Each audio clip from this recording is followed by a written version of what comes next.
What is happening? And welcome to your Thursday Night Delight.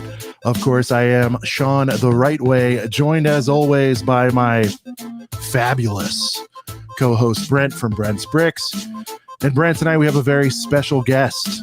Yes, sir. Ace from My Brick Opinion, who is an expert at Monkey Kid. We're going to talk Monkey Kid tonight. That's why I'm wearing the crazy headband, aka my wife's t-shirt. And we do this stuff all because we are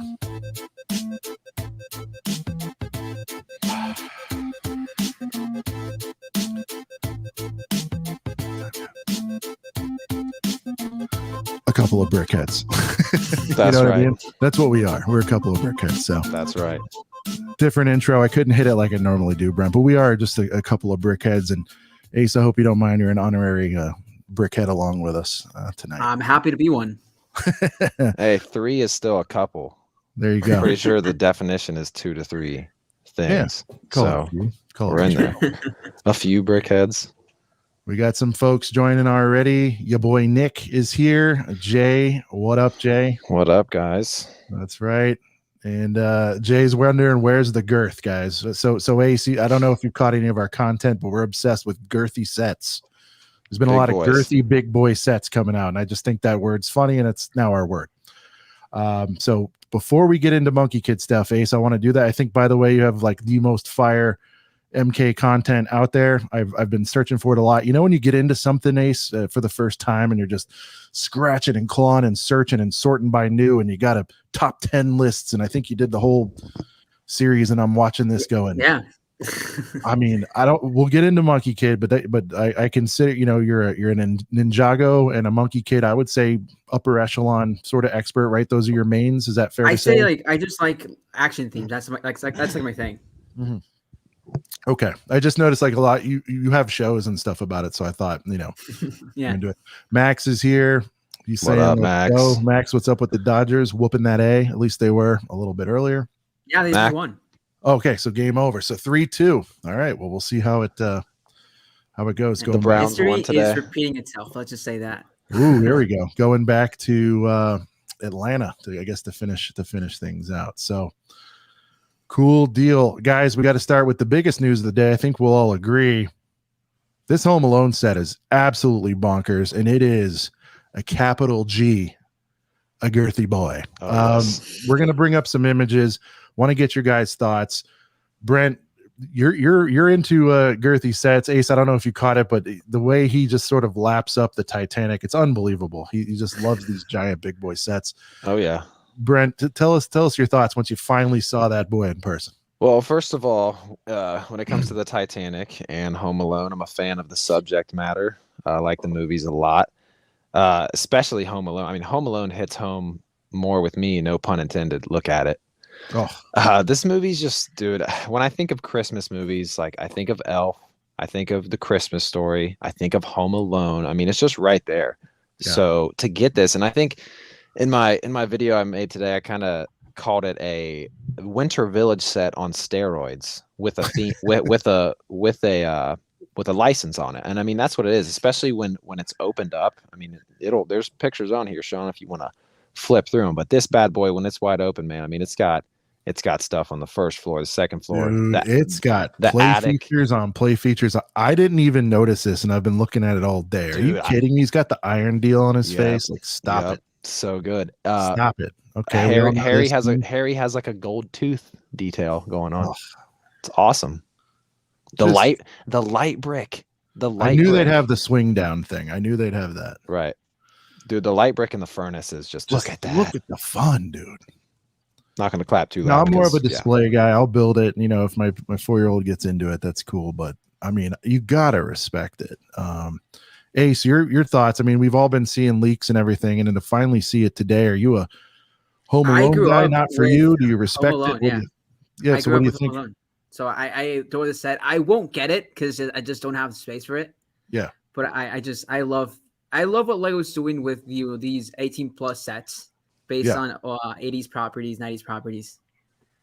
Oh man, the level of detail is just, you can feel the love from the designers. I love how it opens from the front. I don't know why in my head I thought the back would just kind of swing out.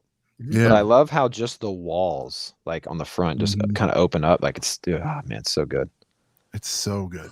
Wait, so the front and the back walls come open? No, the back doesn't. I was just saying in my head okay. before we knew how it opened, I thought it would like just open up like a normal dollhouse. But the fact that it's like reverse, it's like from the front. Gotcha. So I'm going to use a word that we hardly ever use with Lego. I can't believe this costs only $249. only. True. You know what I mean? Like when you look at, and I'm not a big piece count guy because I think people, just go too ham on that because obviously with Jurassic and some of the other sets, Ace with big pieces, it kind of makes up for it and makes sense. Some are just straight ripoffs, and we understand that. But sets with lots of studs, mosaics, things like that. Exactly. Like I still we by the way we refuse to call the world map like the biggest set ever. Like it's ridiculous. Anyway, it's the biggest mosaic ever. I mean, they can have that. But 3,955 pieces in this bad boy. Oh yeah. And I think there were rumors that it was going to be around 150. I don't think anybody expected till the latest round of rumors that this guy was going to get up to 4K pieces or whatever. Most expensive idea set ever. So, but justified. I mean, right. I mean, if this was 3,000, I think people would still lap it up. You know what I mean? Like. So I just think it's a great set.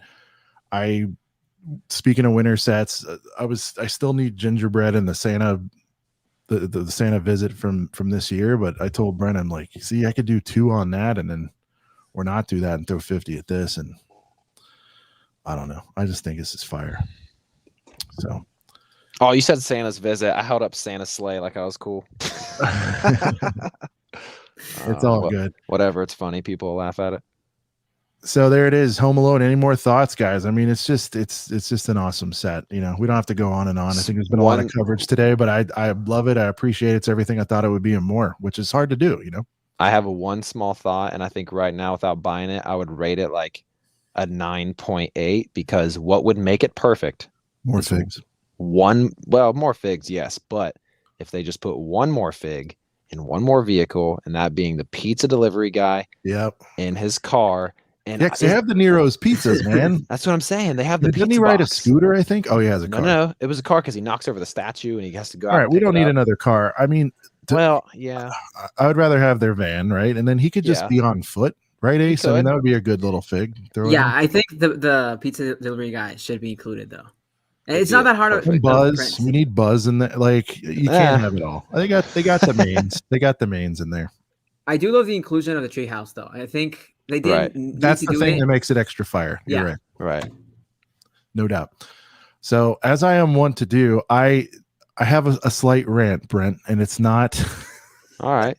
We don't rant that much on here. Yeah, so but this is a slight rant, and I guess I'm going to direct this one at the community a little bit, if I may. It's not a rant at Lego per se.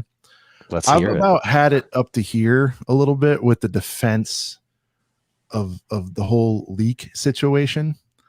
And by defense, I mean people saying like Lego's outraged when things leak. They get so upset when things leak. Yet I disagree. I think Lego gets upset when they don't get to control the narrative on the leak. And by that, I mean, you guys have been around longer than I have. Ace, I don't know if but I've been sort of hardcore for about 1.5 years at this point. So I'm sort of catching on. And to me, it's like every leak is exactly the same thing. Somebody breaks the set numbers maybe 6 months in advance, right? You start hearing more, And then ultimately, a super mega blurry picture comes out. And then a slightly less blurry picture. It's the same guy blurring these out or whatever is happening. And then it just gets to the fever pitch and like people are down, like it's down to a science now where they're going to give us the actual reveal by tomorrow. Like there's a method to it. And I think people are sort of like in denial by saying like, no, this isn't how it works. Like, they do everything they can to block it. I think they're controlling it. And I think they roll it out the same way and everybody laps it up the exact same way. That's just my opinion. You have your own brick opinion. What do you think? Well, I don't know how much I can speak because I do have friends that are in LAN and I do know some stuff, behind the scenes stuff. And Lego, mainly get mad when licensed stuff leaks. Okay. That's what I can say, because then Disney gets involved, and Disney does get mad, especially with like Marvel figs when they leak super early. That's when Disney gets mad. Stuff like Monkey Kid or Ninjago, the Lego, they get mad because like you said, they don't get to control the narrative. But with licensed stuff, they mostly have marketing, and they plan this stuff ahead 6 months in advance, and 3 months in advance, all the land members, they know they're gonna get a set and stuff like that. And so Lego does kind of get mad when set leaks or like stickers leak, because someone knows stuff and is behind the scenes telling other people stuff. That's why mostly Lego gets mad. Brent, am I insane, or is every single leak exactly the same thing? Super blurry, slightly less blurry. Right. Then it comes out. I feel like it's the same dude or dudes that are blurring this stuff. If it's not coming from Lego themselves, well, it's the exact same. I mean, like I've studied it at this point. It's the same thing. And you're right. I mean, I think there are some that are a little more tight-lipped. I want to say Star Wars, I think, is pretty good, right, Brent? I mean, they had I believe it was the Japanese ad leak on the Summer Wave. Like that was kind of unusual, where we got to see Moff Gideon's ship and all that. Right. But for the most part, they're pretty good. But I just feel like, I don't know, half these leaks have the same blur of vision. It's like how do you get like clockwork? How do you get I mean, how everything's 1080 or 4K? It's like, how does somebody get a 120p shot every time of the set? Right. It's like, there is something I can say though. Some leaks are actually factory stolen sets from Mexico, and so I've heard that. That's where a lot of like leak pictures come from. I don't know how much I can say about that, because it is like an issue Lego wants to solve internally. But a lot of the very blurry set images are from like factory workers in Mexico. I'll tell you what, if Lego solves their we need to get them better phones, I guess, is what we're learning here. We need to get stop with the part of me thought maybe they're blurring it like that so it makes it harder to search, for Lego to copyright strike and take down. Like I thought there was something to that, but if they're using like I don't even want to say Apple phone 1, because the images on the first Apple phone now they're using a flip phone, dude. The LG Gut Plus or the Razor, the Motorola Razor. No, but I think Razor still had kind of fire picks for 2005. But go ahead. It was ahead of its time. I was gonna say, man, if Lego gets a hold of their leaks situation, there's gonna be a lot of YouTubers out of content to make, because there's so many Lego YouTubers that are just like leaks, and that's what I'm saying, guys. I'm saying they're cool with some of it. I think they have to be like it. Yeah, I mean, get rid of news and rumors and drip feeding this stuff to people. You know what I mean? It's like almost it's any fandom. People live for the leaks and the spoilers to a degree. You know what I mean? So I'm not saying, I don't know what I'm saying. I'm just saying I think they're overall kind of cool with some of this stuff. And I'll leave it at that. Yeah. I can see it both ways. I mean, Disney, I know, is it's the same way every time. Like everyone's playing the same song over and over again and eating the same sandwich. Yeah. I see both sides of it for sure. I mean, well, there you go. That's my take. I could be wrong, but doubt it. Okay. Before we move on to anything else, it is past midnight, and so we got to give a very happy birthday. No, a lot of people are sending me messages and whatnot. Thanks, guys. The big 2-7, man. I'm not a singer, and but I will say part of this was the honorary to match my boy Brent. He always rocks the see, Max said that, or somebody in the comments was. I know. I just stole that idea from him. Thanks, Max. I was like, well, he did it for Monkey King, but I guess headbands are kind of my staple thing, I guess. Yes, ever since Max said that's why I did it. That's why I did it. So for a while it was like coffee mugs, like I would use like a different mug in every video, but now it's like pretty much always this one, and there's never anything in it. I just like have it to look cool, I guess. There you go. We're gonna talk ideas here.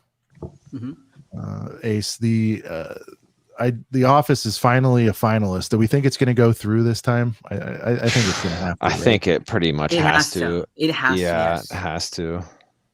especially with the Seinfeld set and how the Friends sets, like The Office is the most popular show of the 2000s and 2010s.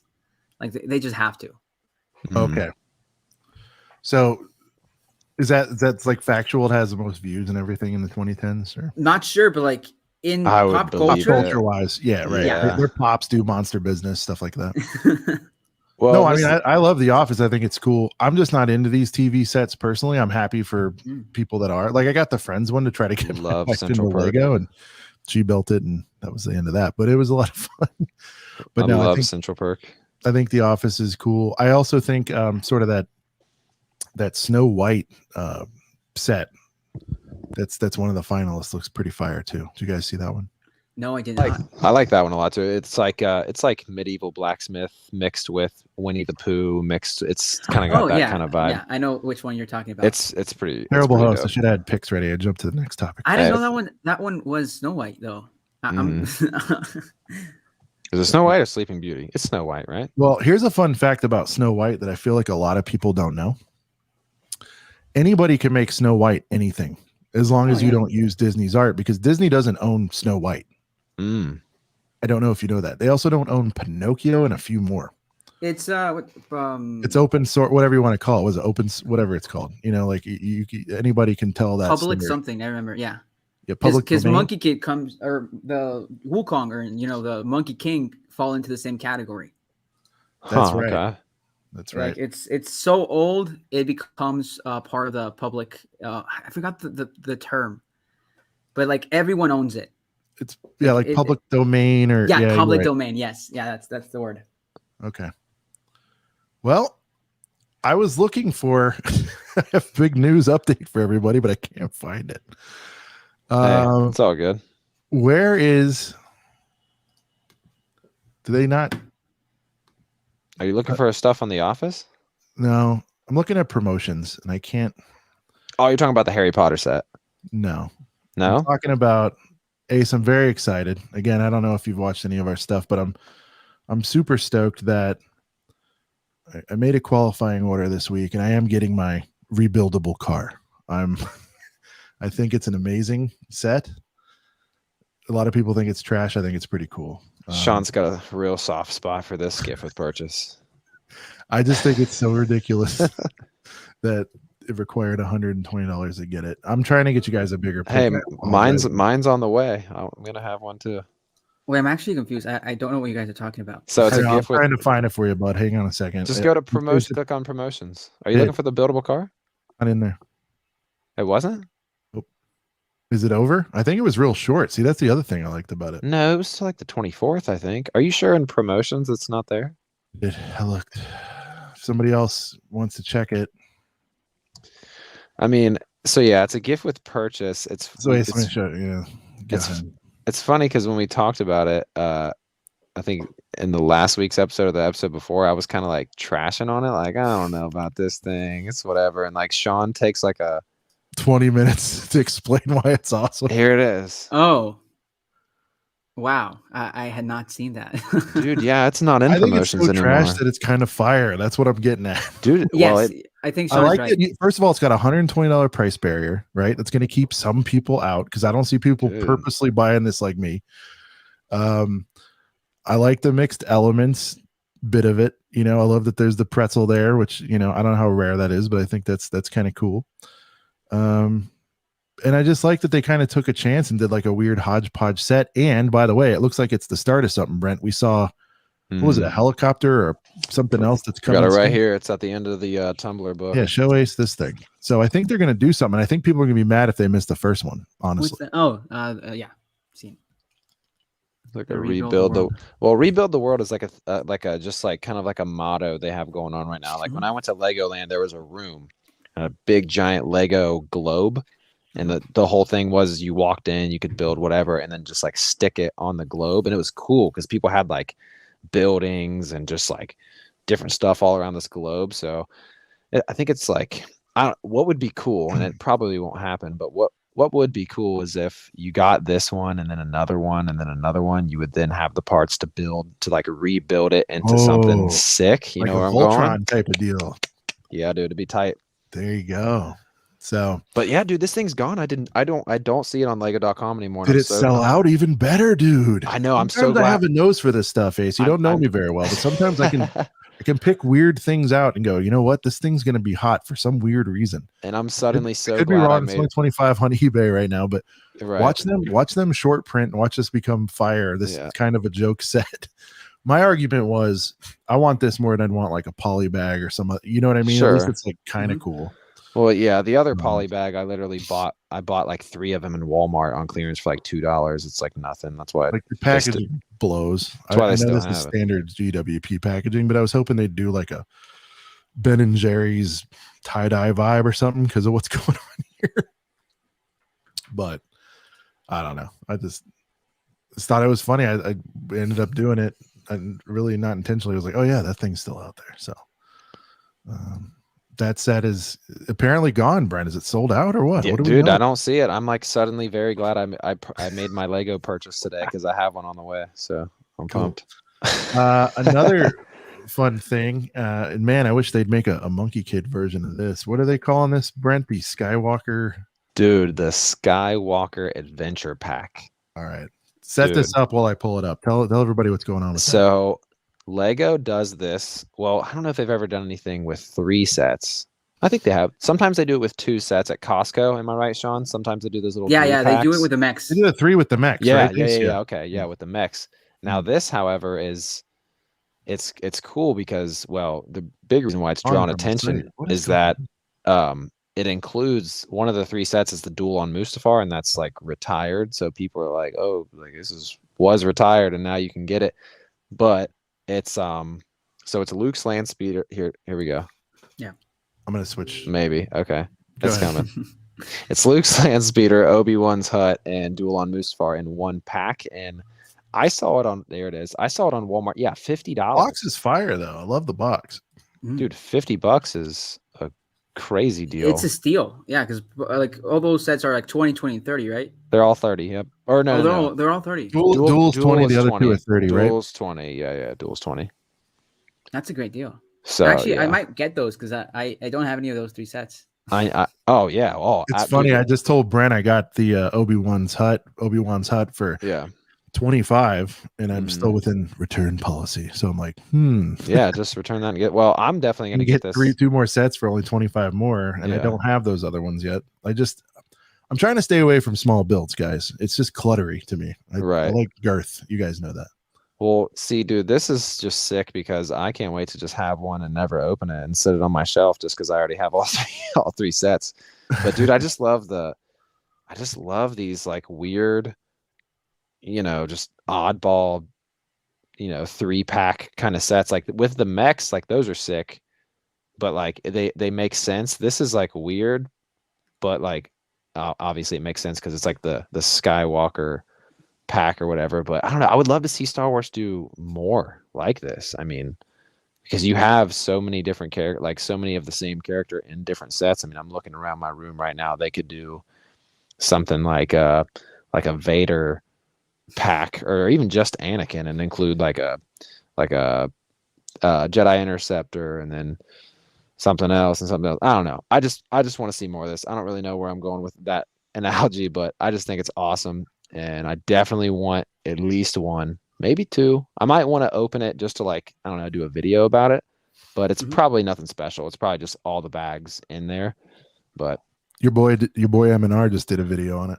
Oh, I didn't finish it. I was like halfway through it, and then I started getting ready. Fired up from the thumb. He looked like he was really into it. Did he like open one, or did he just? I didn't watch it. I just saw the thumb before. Okay. I didn't even check it out yet. I'm wondering if there's anything special inside the box. It's most likely probably just like all the bags from the regular set. And anyone in the chat ever buy these multi-packs, or Ace, if you've bought them, do they give you the boxes within a box, or is it just a bunch of loose bags? Do you know? No, I never bought any of the 3-in-1 3-in-1 3 sets in one kind of deals. Yeah, but I wish Lego did more of them, because I remember back in 2011 they used to do a ton of them.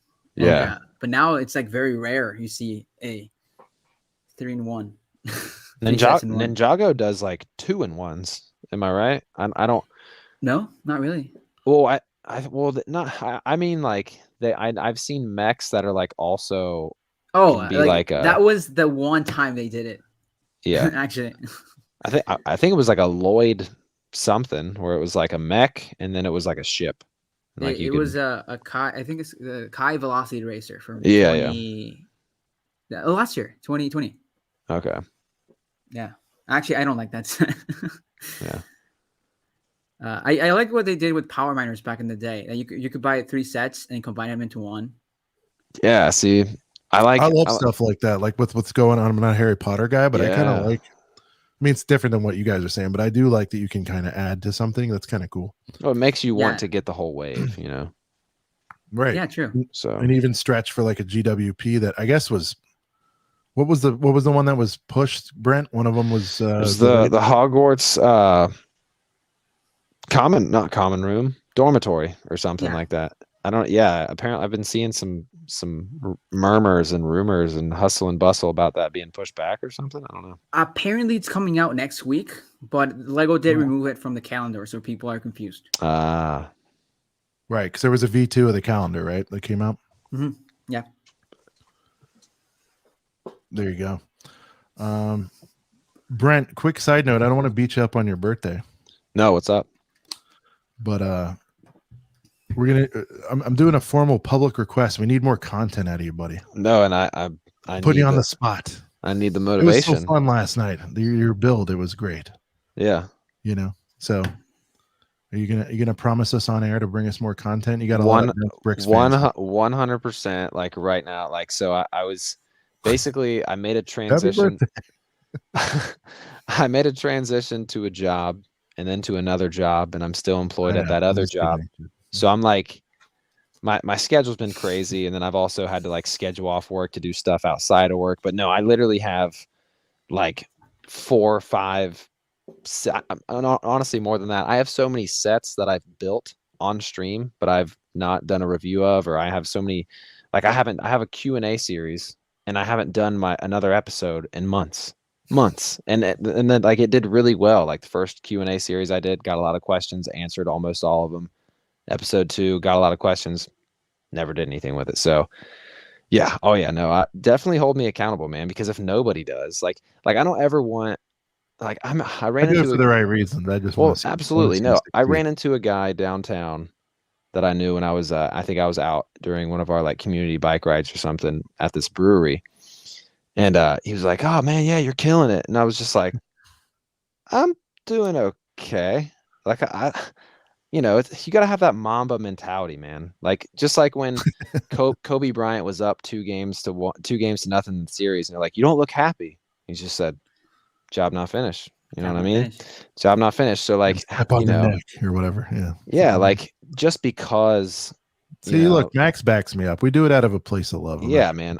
You need people to push you. You can't be surrounded by a bunch of yes men. You know, it's just so. Yeah. That's not me. Right. So no, I'm getting settled in at my new job, and I'm cool. I have a lot of other stuff outside of work I've had to do as far as just like scheduling off work to go do just other shit. But I'm finally going to be settling in, figuring out my new schedule. I've got a ton of ideas that I literally need to do. So it's not even a matter of like, I don't have like, what would you call writer's block, but content creator content block ideas. Burnout. Yeah, exactly. So if you had that, have you gone through periods? I know you're in school too. Like, what do you do to combat that? I went through a burnout period in August because I got into school, but my schedule this semester is awful. I had like all my classes are like in the afternoon, and I still have classes in the morning, and they're all like 3-hour courses. Yeah. So, but I don't have classes on Friday, so that's awesome. There you go. But I did go through a period where I was just I was bombarded with the homework, and it was because I'm studying industrial design, so like everything, it's all technic, right? It's all about drawing and rendering, and it's all abilities you have to learn. So I was so burned out, and I couldn't do any videos for a month. Right, dude. Yeah, I mean, like when you have so much like normal, just life stuff to do in a day, and then you wind down and you're chilling, it's like, man, I could sit down on the couch for a couple hours and just catch up on a show on Netflix or something, and then sleep at a normal time. Or you can make some content, stay up for a while doing it. It's super late. Then you realize how late it is, and you're like, man, I'm super tired now. I'm going to wake up super tired tomorrow.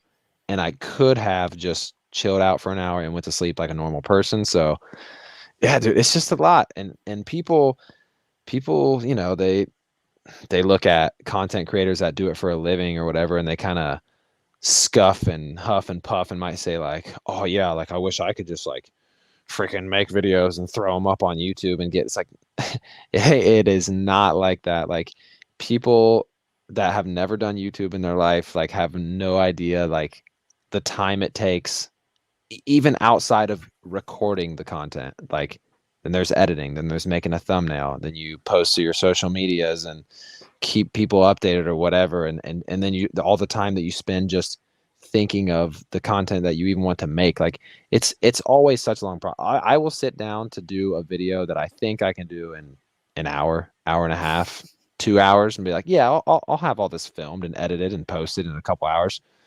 5-hour process. I'm like, dang. That is like even like reaction videos take a while. Yeah.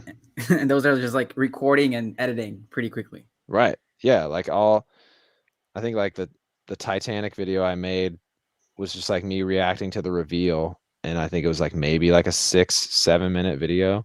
And I thought in my head, because I had like work later and I was like, okay, I can get this done, post it real quick and I'll be solid. But then, I say a couple things that, oh, maybe I should say it this way. And then when I'm doing the thumbnail, I think it's going to be simple. I'm like, oh, but I can make it way better if I work on it just a little bit more. And then all of a sudden you look at the clock, where's the time gone? Then you have work, class, stuff outside of it. So it's a lot, man. It's easy to kind of, go into like a burnout stage, or just like life's overwhelming. Fatigue from life, can affect content creating for sure. So yeah, I started doing like just one day I record stuff, and then so I just edited it in like short time throughout the week. Yeah, it's definitely a good strategy to have. It's a good strategy to be sitting on content that you haven't edited, because then when you are tired, you don't have to set things up and do whatever, set up lights, and then it shortens up the process to where, I don't know, there was a point in time coming off vacation where I had probably like 4 or 5 videos worth of content. Yeah. And, it was nice to just edit for, the next week, because it wasn't like record a video for an hour, edit for an hour, and then rinse and repeat. Yeah. Yeah. So and I think just baking up some like evergreen content that you can plug in sort of anytime would be a good strategy too. Maybe shorts, man. Shorts. It's not relying on news so much, but yes, this shorts thing has been pretty good. And I think it led to a couple of subs for us. And that's on me. I need to do at least a couple a week and stay consistent with it. I need to do more too.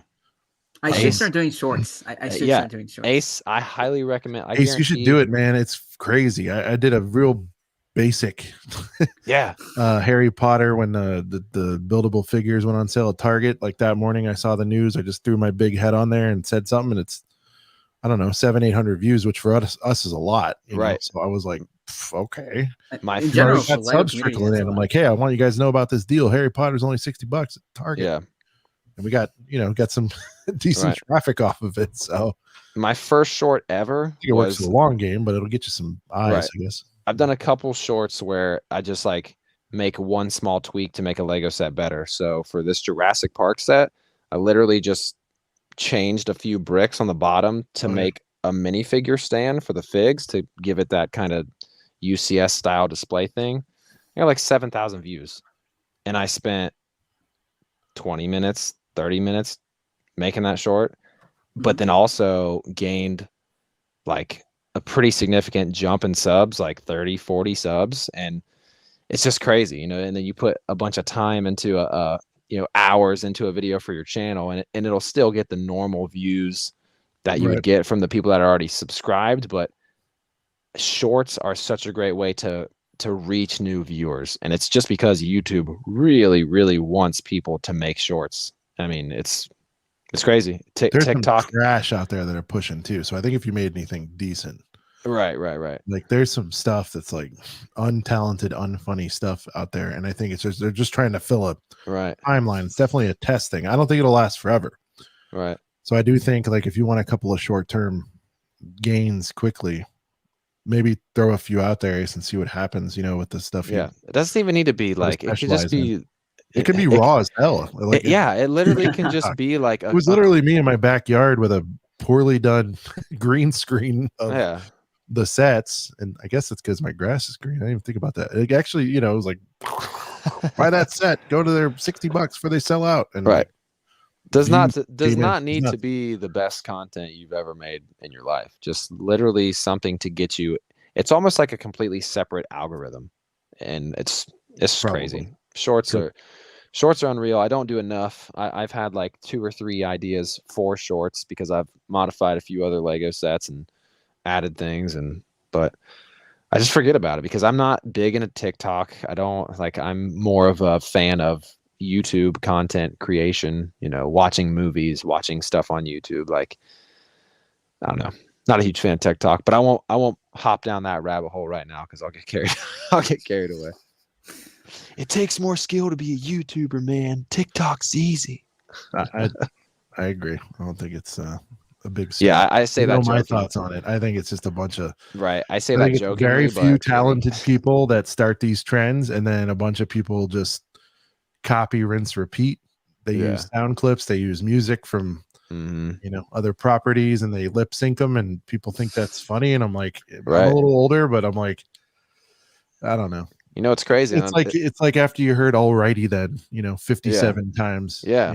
Well, and like Ace Ventura, when you're a kid, you're like, okay, it's not funny anymore. Well, it's almost like if millions of people just have the same idea and are making the same joke. Like, would Dave Chappelle be as funny as he is if like there was 1,000 Dave Chappelles that all kept making the same joke? You know what I mean? I feel like that's where the cringe comes from on TikTok a little bit. It's just like, okay, this again. I get it.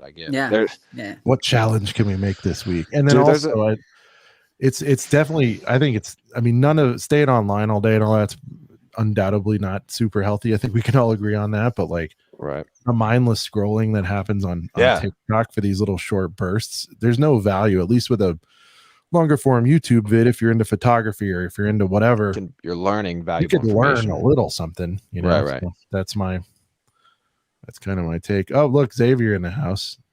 What up? Good morning. I always forget where he's from. Australia? Or is he from the Netherlands? We have people from all over. Yeah, because of our odd time that we have. Yeah, right. I mean, we do it at midnight every Thursday, so it's like people in other countries are like, "Oh, I'm just having my morning coffee, hanging out." There you go. So that was our sort of news of the week and getting caught up on everything. Very, very exciting. We didn't get into weekly pickups. Brent, was the Tumblr last week? So I got the Tumblr. I have a couple. Didn't mean to skip that. Well, technically speaking, I have some weekly pickups, but I ordered them on Lego.com. Go through those real quick. Yeah. So to obtain this buildable car we were talking about earlier, that's so fantastic. I got the gingerbread house, even though it is back ordered. What's this crazy thing is it's back ordered for 60 days. It's going to get here like 5 days before Christmas. So it's like, I'm going to get it and like hurry up and build it and display it.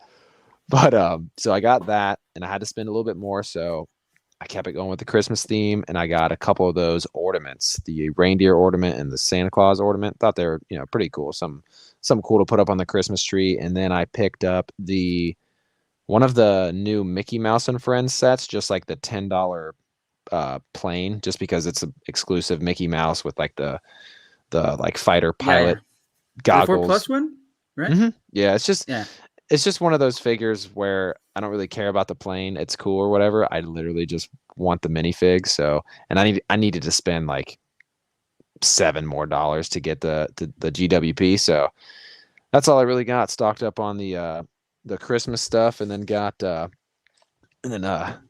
Mickey Mouse fig. Now I had a couple other things that I picked up a couple weeks ago, because like Sean said, sometimes we skip the weekly pickups. I'll like have something ready and then we'll forget.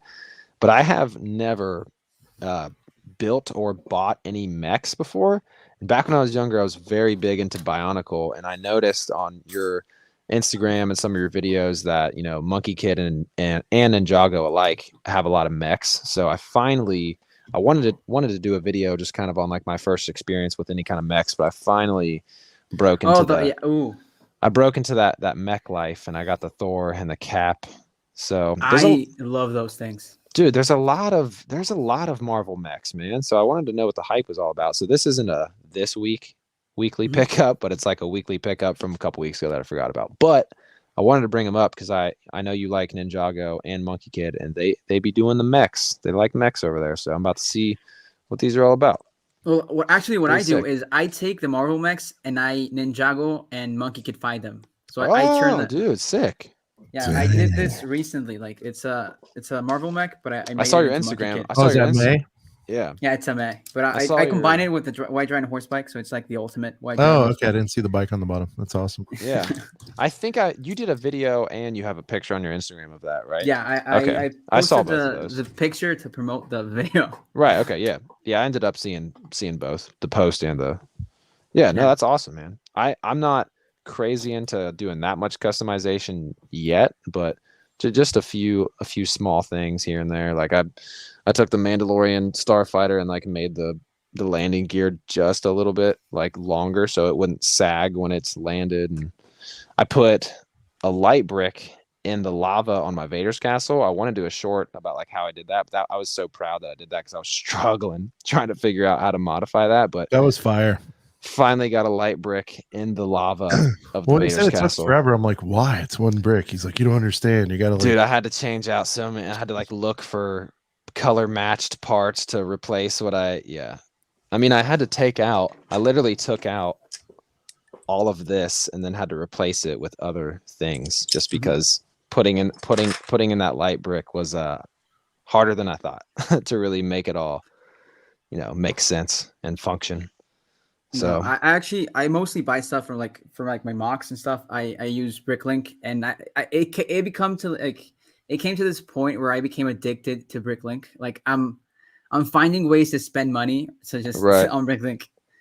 Like today, I didn't want to build another mech, but then I started building it, and I'm like, oh, I need more pieces. So I just ordered more stuff from Bricklink today.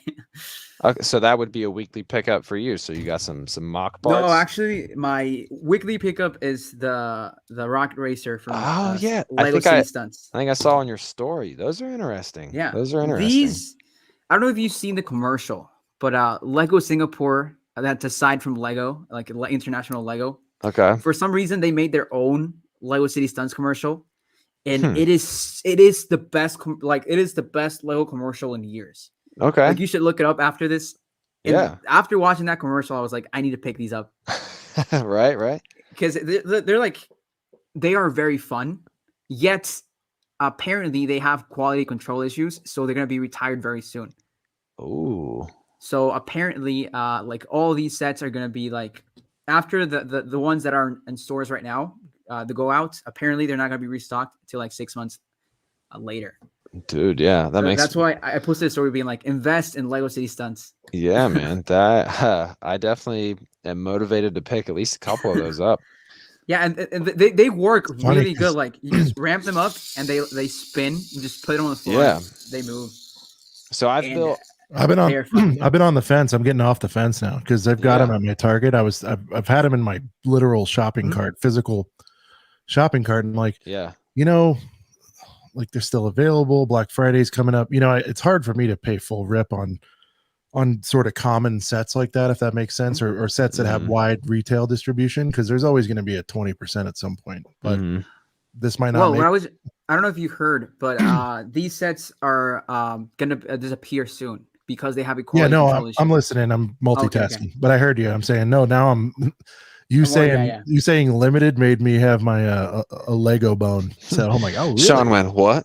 Yeah, I don't know if you heard the table thump, but it was like, oh wow, they're rare now. They're hard to find. Okay. So I built the Gravedigger Technic monster truck, and it has like a pull back and go. That thing's function. fire. I built that too. Pretty sick. Kid loves it, and it's basically indestructible. We ran it into the wall, and it's like that one. I was like, I gotta let her play with, you know. Right. They need that, dude. Okay, now my brain is firing. Pull back and go was probably, you know, you guys are youngins, but that's always been fire. Right. It's like the most fire feature. The pull back and go, or the ver and let go deal, or whatever. It's always fun. I don't care if you're 4 or 44. You know, it's really cool. No matter what. I want to run this past you, Ace, real quick. But would there be a way? I don't know if it'd be possible for like a mock builder to do it, but somehow get that function in like a car, a Batmobile, a speed champs build. That would be, but I don't like. Maybe if you hide it inside the set, like the vehicle, you could. Right. But like the way it works, it's like so all unique. One piece, because it's not like a rev up and go. Like, because normally you pull them back and let them go. These are like you will insert force into them straight forward, and you just let them go and they move forward. Right. What? You got to time it. I thought they were it's a feel thing, ramp right? up and go. You got to have feel for it if you want to launch the ramp correctly. Because when I got them, I started like pulling them backwards, and they start moving backwards. So it's like you have to force it forwards, and then you have to put it back in place and let it go, and it moves forward. Oh, okay. So it's like a momentum. I think rev or something it's more of a rev. Yeah, it's more of a rev. Yeah, it's more momentum than right. It's more momentum than like winding something back. You give it 3 good rubs, you let it fly. All right. Did I just say that? Anyway, it's more than 3 for me. Okay, I'm experienced. Listen, okay, sold. Look at Ace at the very least, right? The single bikes, even if you don't want to buy the sets, they're only $8 or something like that for the bikes themselves. Might as well whirl them, right? Might as well pick up. Did you buy sets or just the bikes? No, I bought the bikes because my intention is to make a video building ramps and stuff out of cardboard. That's kind of my idea, because I don't think the sets are worth it. I do think the sets are extremely good priced. They're pretty because stiff, right? Because of the bikes. Right. Yeah, and the big ramp pieces, they just elevate or inflate the price so much till a point. I'm like, maybe in terms of plastic, it's worth it, but you could still just get this for $10 and get cardboard for $5, and build out your own ramp and stuff. What's Max telling us to drink to? I don't know. Some crazy something we said, I'm sure. Oh, so I'm with you, Ace. So my one and only experience with I'm not looking at the chat. My one and only experience with ramps is, and this is again when I was semi new to everything, I saw the Skateboard Park Set, the recent one from 2020, I think, or somewhere in there, and I just had to have it because I'm like, cool, man, that thing was like an inch tall and it was terrible, and I'm like, I am never, and that was one of those sets, I think it was 40 or 50 at retail price before discounts, and I built the thing all excited. I was going to play with it with my daughter, and it was the most lame, boring thing ever because the ramp just had like no functionality. So I'm like, and it was one of those things, I think it was only like 200 pieces for $40 because there was bigger elements like we were talking about earlier.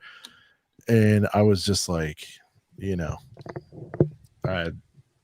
out on the ramps thing, but I hear you. I agree. I think we could, I was going to really date myself and say, throw a phone book on the floor, but we can create a ramp out of damn near anything. And Lord knows I have enough cardboard running around here. I like the idea. I think I'm going to grab 2 bikes for $16, and I bet me and my daughter would get 4 hours of fun out of that. The other thing I thought about was using old Hot Wheels or racetracks. Yeah, but I don't have any Hot Wheels anymore. But Fire. so that sucks. So basically, so what I would take away from that is like, you can have just as much fun with a couple of the $7 things rather than paying $100 for like the 2. Those monster trucks are fire, though, I will say, but not for $100. Yeah, but they're worth like probably $15-$20 a piece. Like I know the Technic Gravedigger monster truck's $20 set. So if I was to buy a big boy set, I think the 40's not worth it. The Flaming Ring of Death, I think it was done better. Yeah, I think I mentioned this on the pod before, but I thought it was done better with Duke Kaboom. I really like that set. If you already have a set with a ring in it, just buy some bikes. Right. I think Ace is doing it the right way. He's like, this is the only cool feature here. I'm not going to buy a 40 or 60, 80, $100. There's different price points. I think the cheapest set is it 30 or 40? I think it's 30 for the ring. For the basic ring with one little ramp. Yeah, man. I mean, you could rock out 4 bikes pretty much Right. for the same price and just go nuts, you know. So since it's my birthday today, or well, tomorrow, technically today, I'm definitely going to be going to dinner at the mall that just so happens to have my local Lego store in it. So I was going to say, do you have a 24 hours of Walmart near you? You could pop over after the stream, you know. No, I'm definitely going to just wait and go to the Lego store, just to see what they got. I mean, I'm trying to build my VIP points back up again. I spent them all.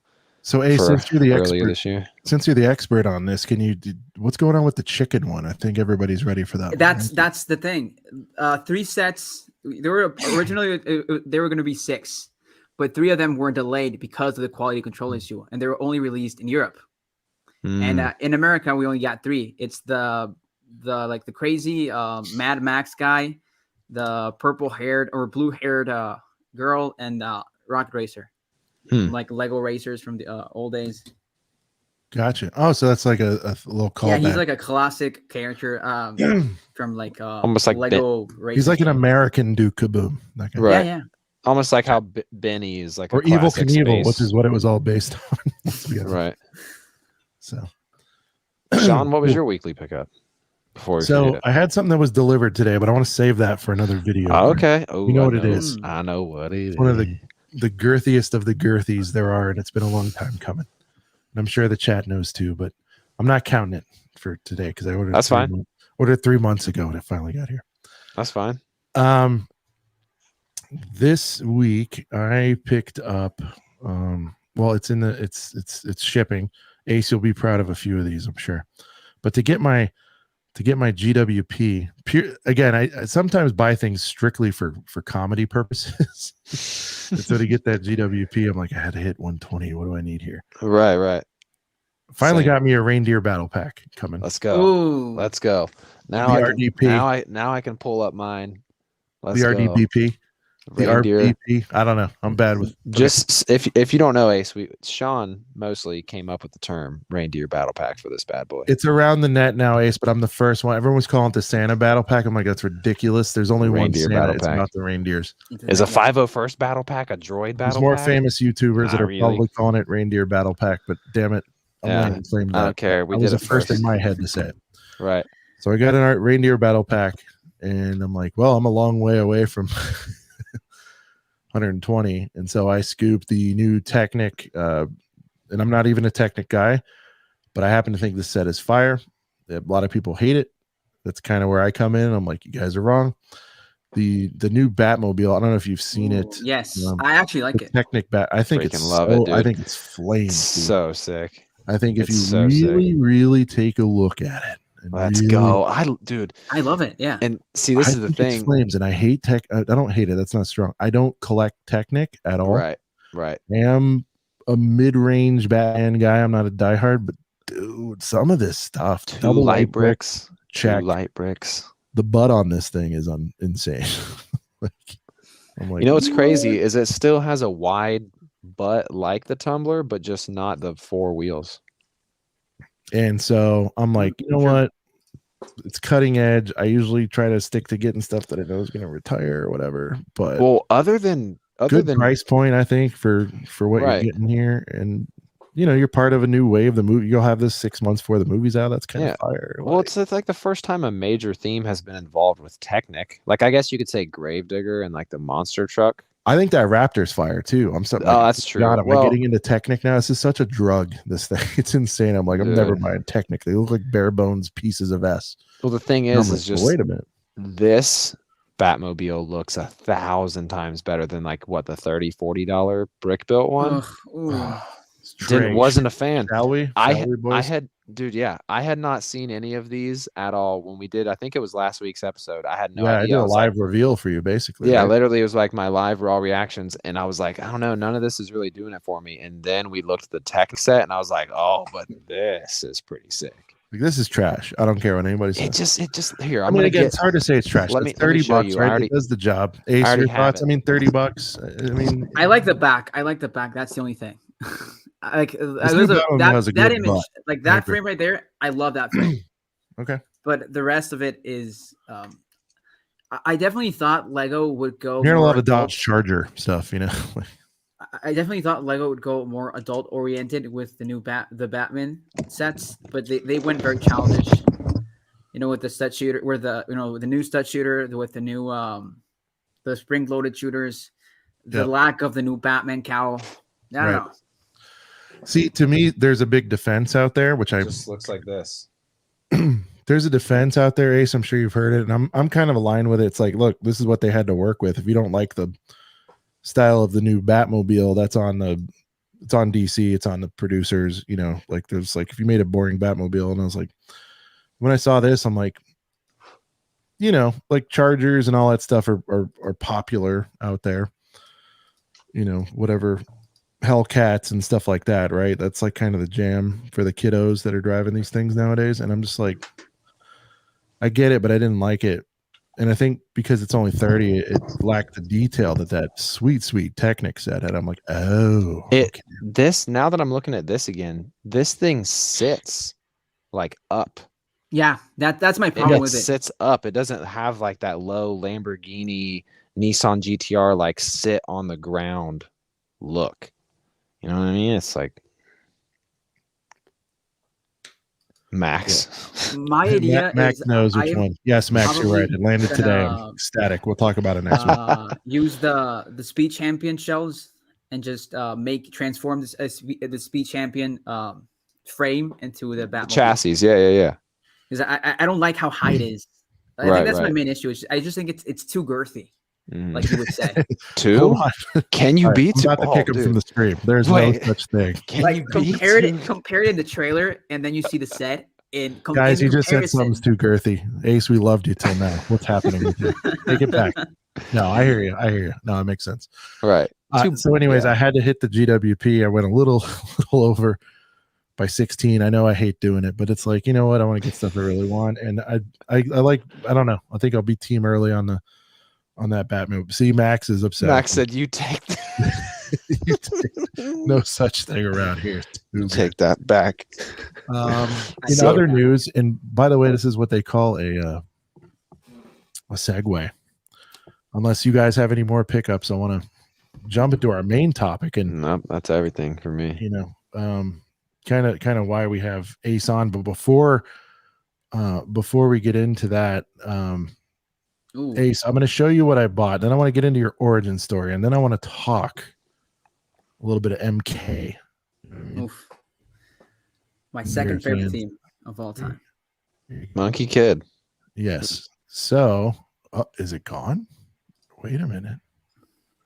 That's right. It's sold out. No, yeah, it is. Okay. Ooh, what is it? Ooh. All right. You picked this. I already have the. So let me give you my. There you go. So I have funny story. This thing's 150. Oh, so it's got to be pretty. Okay, yeah, it's pretty big. It is huge. It is bigger than my face. Now. Okay, yeah. Now I'm getting some concept of size. Right, I've been thinking about it. I've been watching vids. Shout out to Ace. Is he? Oh, Ace is on the show, dude. I watched the countdowns. Here's what happened. I saw one. It's something I think a lot of us walk by in the Lego store. I think it's a lot of us. Right. Yeah, it's not for me. Whatever. Mm-hmm. I don't know what it was. The algorithm got me. I have no idea, but I'm like, what's going on? But let me take a real look at this stuff. And dude, what hooked me at first, and Brent, my first purchase, Ace, was the noodle truck, because I'm like, that's flames, dude. You got a bowl with chopsticks hanging out the back and guns happening. And what's funny is I bought that thinking that was Pigsy's only vehicle, because I remember maybe 3 months ago in passing, I saw the food truck. And I didn't realize they weren't the same at the time. Right. I thought you were talking about the food truck at first too. There you go. I have a food truck here. I need that. Okay. I need it.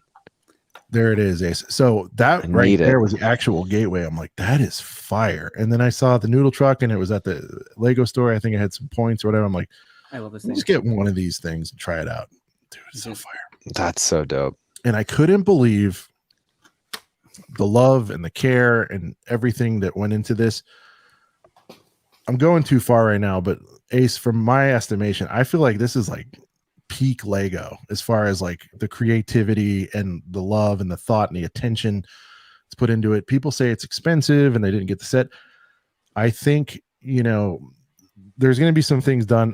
The topic tonight is save Lego or save Monkey Kid, Ace, because I don't think it's as desperate as we thought it was maybe a few months ago because of the Amazon deal, and we'll get into it. I'm going too much into the main topic, but anyway, I ordered this. He's fired up. Yeah, it's all right. And then at the actual food truck, which you just showed, so I don't have to show you a thumbnail, but yeah.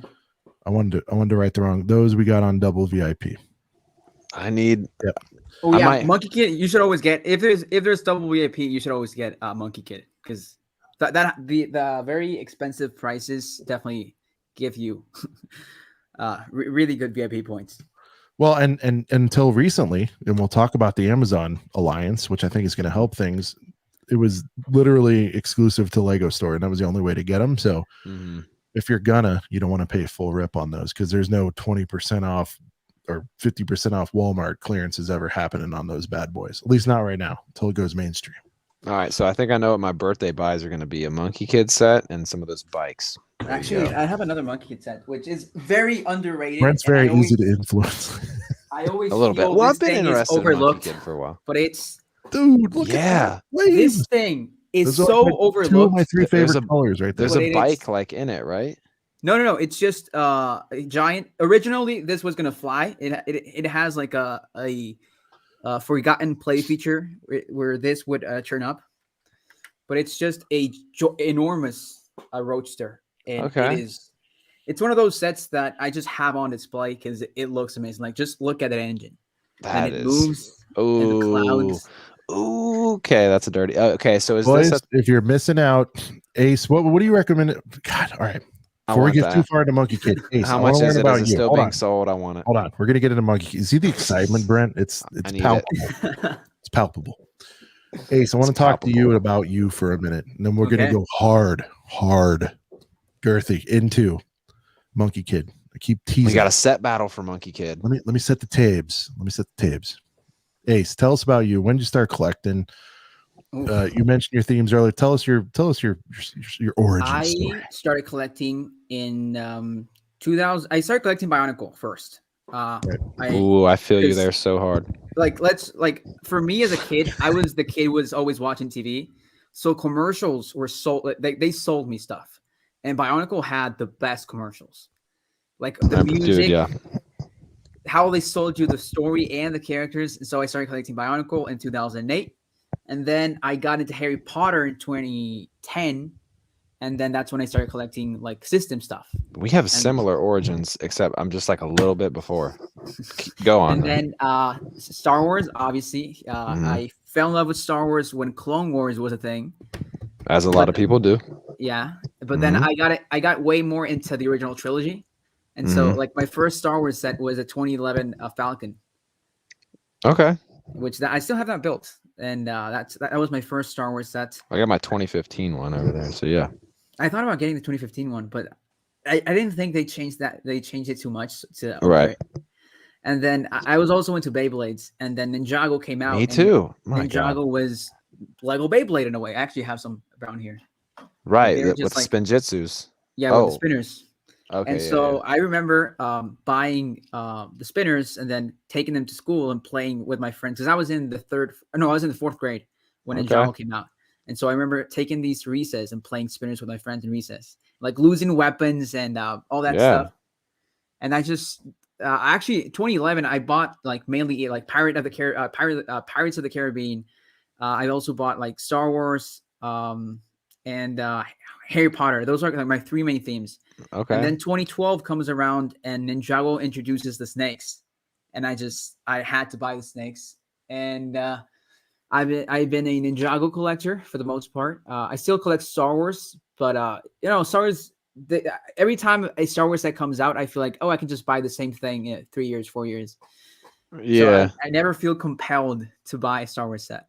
Yeah, but it's not like Ninjago, which if I don't get Ninjago set in this year, 3 years later, I will regret it. It's true. Like there's been so many Falcons over the years, but yeah. Yeah.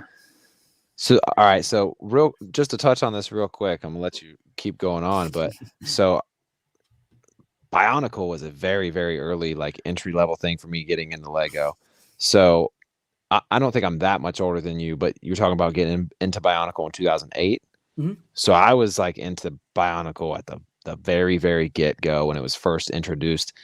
This was back when McDonald's had Bionicle toys. Yes. That got me into Bionicle. Dude, I have one. I have them too. Closet. I don't so know where they sick. are, but I have them too. Yeah. So you must have been like, because if I was like 9 around that time, I was like 5 or 6. Okay, yeah, I was say a few years behind me. Dude, how could McDonald's used to have like Lego toy? I don't know where they're so messing up. You bring this up because I wrote a script yesterday talking about the forgotten McDonald's Lego toys. Yeah, I need to collect them all because I just have one, but they're not that expensive. Like, no, they're really cheap. Yeah, you can find them for. I saw like the entire like the 28 McDonald's wave for like $4. They're all used, but $4 is $4. Right. Dude, I found a brand newbie for $1 at a freaking flea market. Not a flea market, but an antique store. I was pumped. Actually, I remember like in 2011, I went to McDonald's and they didn't have any toys. So they just randomly gave me a Bionicle from like 28 or 2008. I was going to say, yeah, that must have been a freaking dusty. Yeah, it was one of those. It was like black and green with like claws and stuff, like 4 arms. I remember I have like 2 of those. For that one time, and I remember I had the flu that day, and I couldn't like and I remember this because I had the flu, and so like the McDonald's like the chicken nuggets did not taste anything, like they were flavorless, and I will never forget that, eating flavorless chicken nuggets with my Bionicle figure. I feel like McDonald's is like messing up by like I don't know if it's on McDonald's side or Lego side, but dude, like Lego is like that's a super fire desirable McDonald's Happy Meal toy. Like, and I know they do Pokemon here and there, and there's a Pokemon card in there, and that's fine. But dude, little polybag type of deals and McDonald's toys. Cars, like they were like 3 or 4 pieces cars, but it was all Lego pieces. And that I think that's my actual first set. It was like this purple car. It was like this purple and yellow car. Like it was like just 3 parts and the wheels. And that was just like giving away at McDonald's. They were based off of like the McDonald's characters. McDonald's used to have characters. It wasn't always just Ronald. There was like a purple guy, and it was and the hamburger burglar. Yeah. They don't do anything. Yeah, McDonald's isn't as cool as they used to be. That's crazy. You're talking about Grimace. Yeah, Grimace. Grimace. Hamburglar. Dude, so like that's insane. Like our origins are very similar, except I was just like a little bit like before, because I feel like we're probably like 3-4 years apart or so. Because how old are you? Or how? 27 as of today. 27. I turned 20 in March. Okay, so we're 7 years apart. So, dude, like Bionicle was a big draw for me as a kid, and then also Harry Potter. But like, I was at like the very beginning of Bionicle, and then I was at the very beginning of Harry Potter with like the yellow heads and hands, like not even flesh toned yet, and. I'm so jealous. You were I as a kid. But I always hated myself for not being born earlier, because I always wanted those sets. I have none of my childhood Lego, so you have nothing to be jealous about. It's all gone. It's all gone. It's all gone. I remember I used to go on BrickHeads and just look. If you're watching, I would go on. She made up for it. She made up for it. Just like look at the old like 2000s, the 2001. Sad to me, like, oh man, I wish I was born in this era. Yeah, my Grail, like people ask about what's your Grail set. I don't have like one in particular, but I just want the entire first Harry Potter wave. I want the whole wave. I have like one as of now, but I want the whole wave, and I also really need that first wave of Bionicle. They're harder to find, but yes, I also want that one. I need them. I need them all. Actually, now that you mentioned Grails, my only Grail is Phase 2 Rex. Ooh, okay. That's nice. Like the only expensive thing I have. Nice. It's almost on some like, dude. Yeah, we had another guest on here flash a Cloud City Boba real quick, just like hey. No, that's a Grail right there. Yeah. Oh yeah. So, anyways, I didn't mean to like completely like Kanye West. No. I didn't mean to Kanye West you like as if you were Taylor Swift. Hold up, Ace. I'm gonna let you finish. but our origins just identify so much with each other. But not, man, like even Beyblades too. I was really into Beyblades as well. Well, I think you were the generation before me, because I was into like the metal fusion, the metal Beyblades. Right. I think you were like the original, the 2000. The OG. Yeah, dude. The like early 2000s. I pretty much like I was very into Lego as a 5, 6, 7, 8, 10-year-old. And then I did not buy another Lego set until I was like 22, 23. Wow. Like back in, I took a hiatus from like probably 2005, 2006, all the way up until 2015. Like Force Awakens sets got me back in. And then that's Actually, a quick summary. Super funny you say that, because my hiatus started in 2015.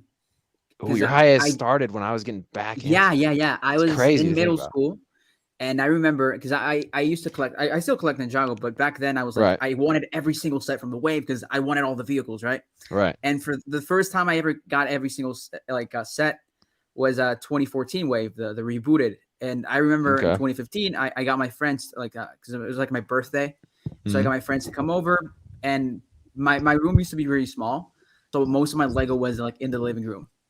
And so my friends, like, they all saw my Lego stuff, and they started. Then they made fun of me back, like, jokingly there. But then we got back to school, and they started like telling people like, "Oh, Ace has this massive Lego collection. He's such a loser." And so I very much I stopped buying Lego because of that reason. I felt like I hate people for that. Made fun of for having that hobby. I could from 2015. Actually, it's funny you mentioned this. The last Lego set I bought in 2015 was this. Actually, no, I bought it in 2014. I bought it in 2014. That's a fire set. Ace, you're freaking me out, dude. I bought this in 2014. That was the last. I bought it 3 months ago for retail, whatever it was, $20 or something. Yeah, it was probably. It could have been late 24. No, because the movie came out in late 2015, right? Late 15, so it might have been early. It came out holiday 15. The sets dropped. I don't say August, September. I literally can't even handle this right now with how much of mine and your origin stories like just barely miss each other. Because the very first set that I got getting back into Force Awakens, like just getting back into Lego in general, was that freaking speeder. That's freaking me out bad, dude. Yeah, I remember walking to a Lego store geeked right now, seeing it for like $15 and be like, oh, I should buy this. Yeah, because I was like, that was the year I stopped buying Lego. But then I walked into the store, I was like, oh, it's $15. I can just buy it. Like, so I was hide it in my backpack. Right. So I also kind of fell out of Star Wars for a little while, obviously, because the only thing, excuse me, I burped too. the only, all right. Do we have the same? Did we just become best friends, stepbrothers? We just did, yeah. But no. So Star Wars, like I also fell out of Star Wars because I was just at that, like in 2005 when Revenge of the Sith came out. Like I was 10, perfect age for it. But I wasn't really up to date on Clone Wars, and I wish I would have been, because Clone Wars probably would have kept me in Lego a little, at least a little bit. But when Disney bought Star Wars and Force Awakens was happening again, not only did my love for Star Wars like awaken, ironically, Force Awakens. So my love for Star Wars awakened, but then obviously I was like, wow, like I forgot all about the fact that I used to love Lego, and now there's like, and I'm not weird for wanting to buy Lego at this age, because I get on Lego YouTube, and like Solid Brick Studios is like my age, M&R Productions like a couple of years younger than me.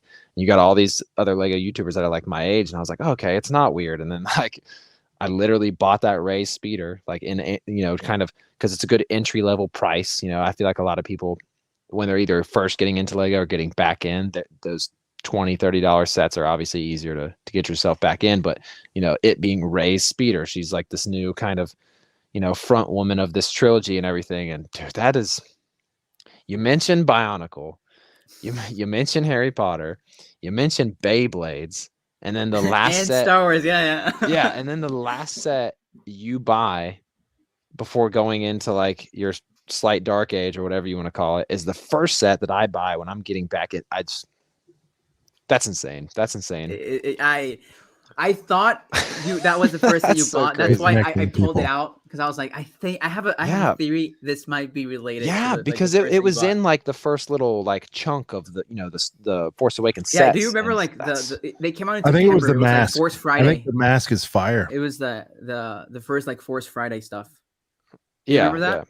And I remember I went the next day to like the Lego store to see like all the Star Wars for a long time, like when I was first getting back into Lego, I try to tell people this that are into Lego for the first time. I'm like, you really need to shop outside of Walmart, because you never know what deals Target's going to have. You never know what gift with purchases that you can get at Lego and then collect VIP points. Because I was like just going to Walmart. Later, Xavier. Buying whatever. Later, Xavier. Thank you for stopping out, man. Have a great day. Thank you for the happy birthday. I'm going to have a great time shopping for Lego and eating tomorrow. Anyways. But so many like Lego noobs just kind of only go to Walmart, and that's all I was really doing. So I really didn't know. Like I was buying Lego sets, but I didn't start getting serious into Lego, like serious in terms of like staying up on news and like really like checking Lego.com and leaks and stuff all the time until like 2-ish, 3-ish years ago. Mm-hmm. So I was buying Force Awakens sets, but I was still very casual. And then, you know, a couple years ago, then I get really into it. That's crazy. That's just like our origin stories. It's like the Marvel timelines that are like similar but like not the same, and they're like so close. And so then I start like that was the last set I bought, and so for like 2015 to 2019, late 2019, I didn't buy any Lego. I looked at stuff and be like, oh, that's cool. And then I walked out of the toy store, like the toy section. Right. But then last year, I remember the first set I started dating this girl, and, you know, her brothers were into like Lego. They're young. And so I told her like, oh, when I was a kid, I loved Lego and stuff. And, you know, she started like telling me like, oh, if you like Lego, you should buy Lego. Like, I'm not weird because the reason I was so like, hot, by the way. The reason, yeah, it is. The reason I stopped buying Lego hot. is because I thought girls would find it unappealing. Right. Nah, but then man. when I started dating this girl I really like, and she finds it, she's okay with it. I'm like, oh, go. And that was it. I started buying Lego from then and on. Well, and now I think a small part of it too is like, I feel like, and now I could be way wrong, but I feel like in the 90s, like people like, oh, you're a nerd because you like comic books, or oh, you're a nerd because you have action figures. I feel like, hey, that was my age. I'm happy to jump in here. 2015 and beyond, and now it's like it. Let me walk you through the timeline from girls like nerds now, dude. Let me walk you through. Awesome. Let me walk you through the timeline from an old dude. So, in the 90s, like the very first acceptable sort of geeky thing you could do, semi-acceptable, was video games. Like that was it. If you were 16 or whatever and had figures, you know, set up on your desk or whatever in your room, he's a square, and you brought a girl back or something, weenie, you could not close. There'd be none of that if you had figures laying around. So, in my opinion, coming through it, Ace, I'm 42, by the way. Yeah, no problem. I'm just telling you, but I'm a total kid at heart. Always have been. I feel like video games were like the gateway to where being a geek on stuff was cool. And then, you know, I think when nostalgia came in, disposable income, and we, you know, I'm a child of the 80s. Like, people are buying G.I. Joe and Transformers and stuff now like it's hot new shit. Like, I grew up when the stuff was first coming out. Masters of the Universe. Ooh. Wrestling was at its peak. You know, Hulk Hogan, all that stuff. And so it started being cool to go back once you got into your 20s and you were clear out of being judged and seeing people all day at school, had a little bit of dough, and you start doubling down on that stuff. I'll give you the Cliff Notes version of my origin story. I didn't own a Lego set until 2018, 2019, whenever the Disney train set came out, which is up there. Wow. Ever in his life. It's crazy. Never. Like, it never appealed to me. And by the way, I have similar fandoms as you guys. Beyblade was after my time, but I appreciate it. I knew what it was. I always kept tabs. I'm the guy that even when it wasn't cool or whatever, I'd still do the swoop down the toy aisle to see what new wrestling figures were. I didn't buy them. Yeah. I was like you. I was a fan You would from observe but not interact. You're like the watcher. You're like the watcher. The watcher of Marvel. Dude, yeah. The crazy thing is like so many people's grails, like the OG Castle, OG Pirate sets, Sean's just walking through stores, right? Should have had them. I had the money. All of those grails. I had way more money than I do now. That's crazy. I have 2 kids now and a mortgage. So yes, all these grails, I could have bought them. I was focused on other things. I'm a big tech nerd too. Like I've had every iPhone. And when I say everyone, I mean, I was in line physically on day 1 to get one in 2007. You guys were 2 or whatever you were. I was 5. I was 13. Thanks. All right. Well, so you could have mowed lawns and got one. 13. Yeah. My point is, it's been really cool to see that it's sort of accepted. And I think as far as the ladies are concerned, like they're kind of cool because having a sense of humor and having sort of a childlike spirit, as long as you don't take it too far. Right. And your whole shit is, Legos wall to wall. That'd be a lot to walk into. But they actually think it's cool to have a hobby. They think it's cool you have a hobby, and it's not. After these girls go out and date a bunch of freaks and whatever happens and all that. Good point. Yeah.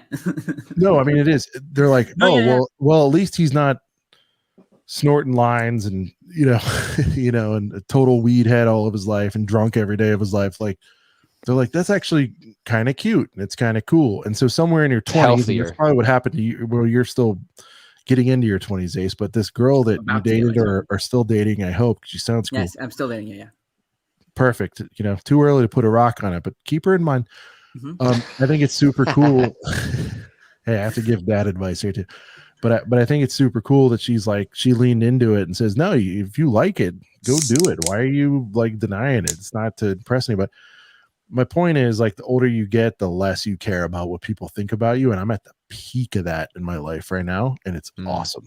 Like, I don't give a singular F about much of what people think, other than my friends and family, as long as I'm taking care of business and have my house here in Southern California that I pay for and my 2 kids and all that. Like, do whatever you want. As long as you're taking care of business, like, do your thing. So, I say that to say it's the coolest part of me being a lifelong kid in a grown man's body has been like the acceptance of this stuff, because my mom, my mother-in-law, my wife, they're all like, this is super cool that you're into this thing. You found something you love. And I'm like, man, to your guys' point, I could have had this stuff my whole life.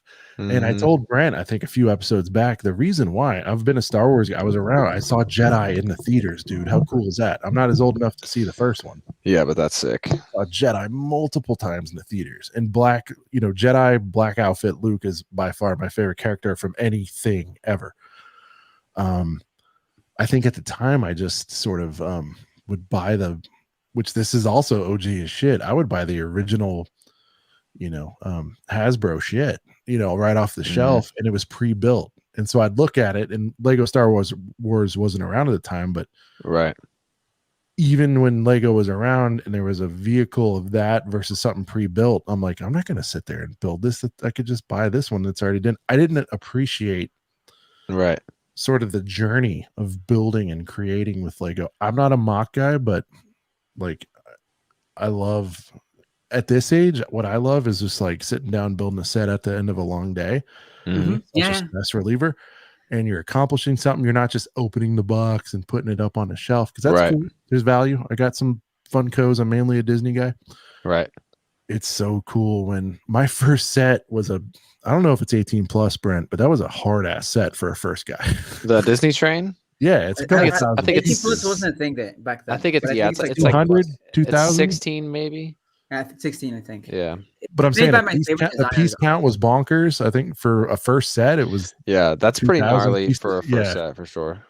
But as it was coming together, I'm like, this is so fire, and that was my gateway, Ace. That was that, and now that was the gateway drug.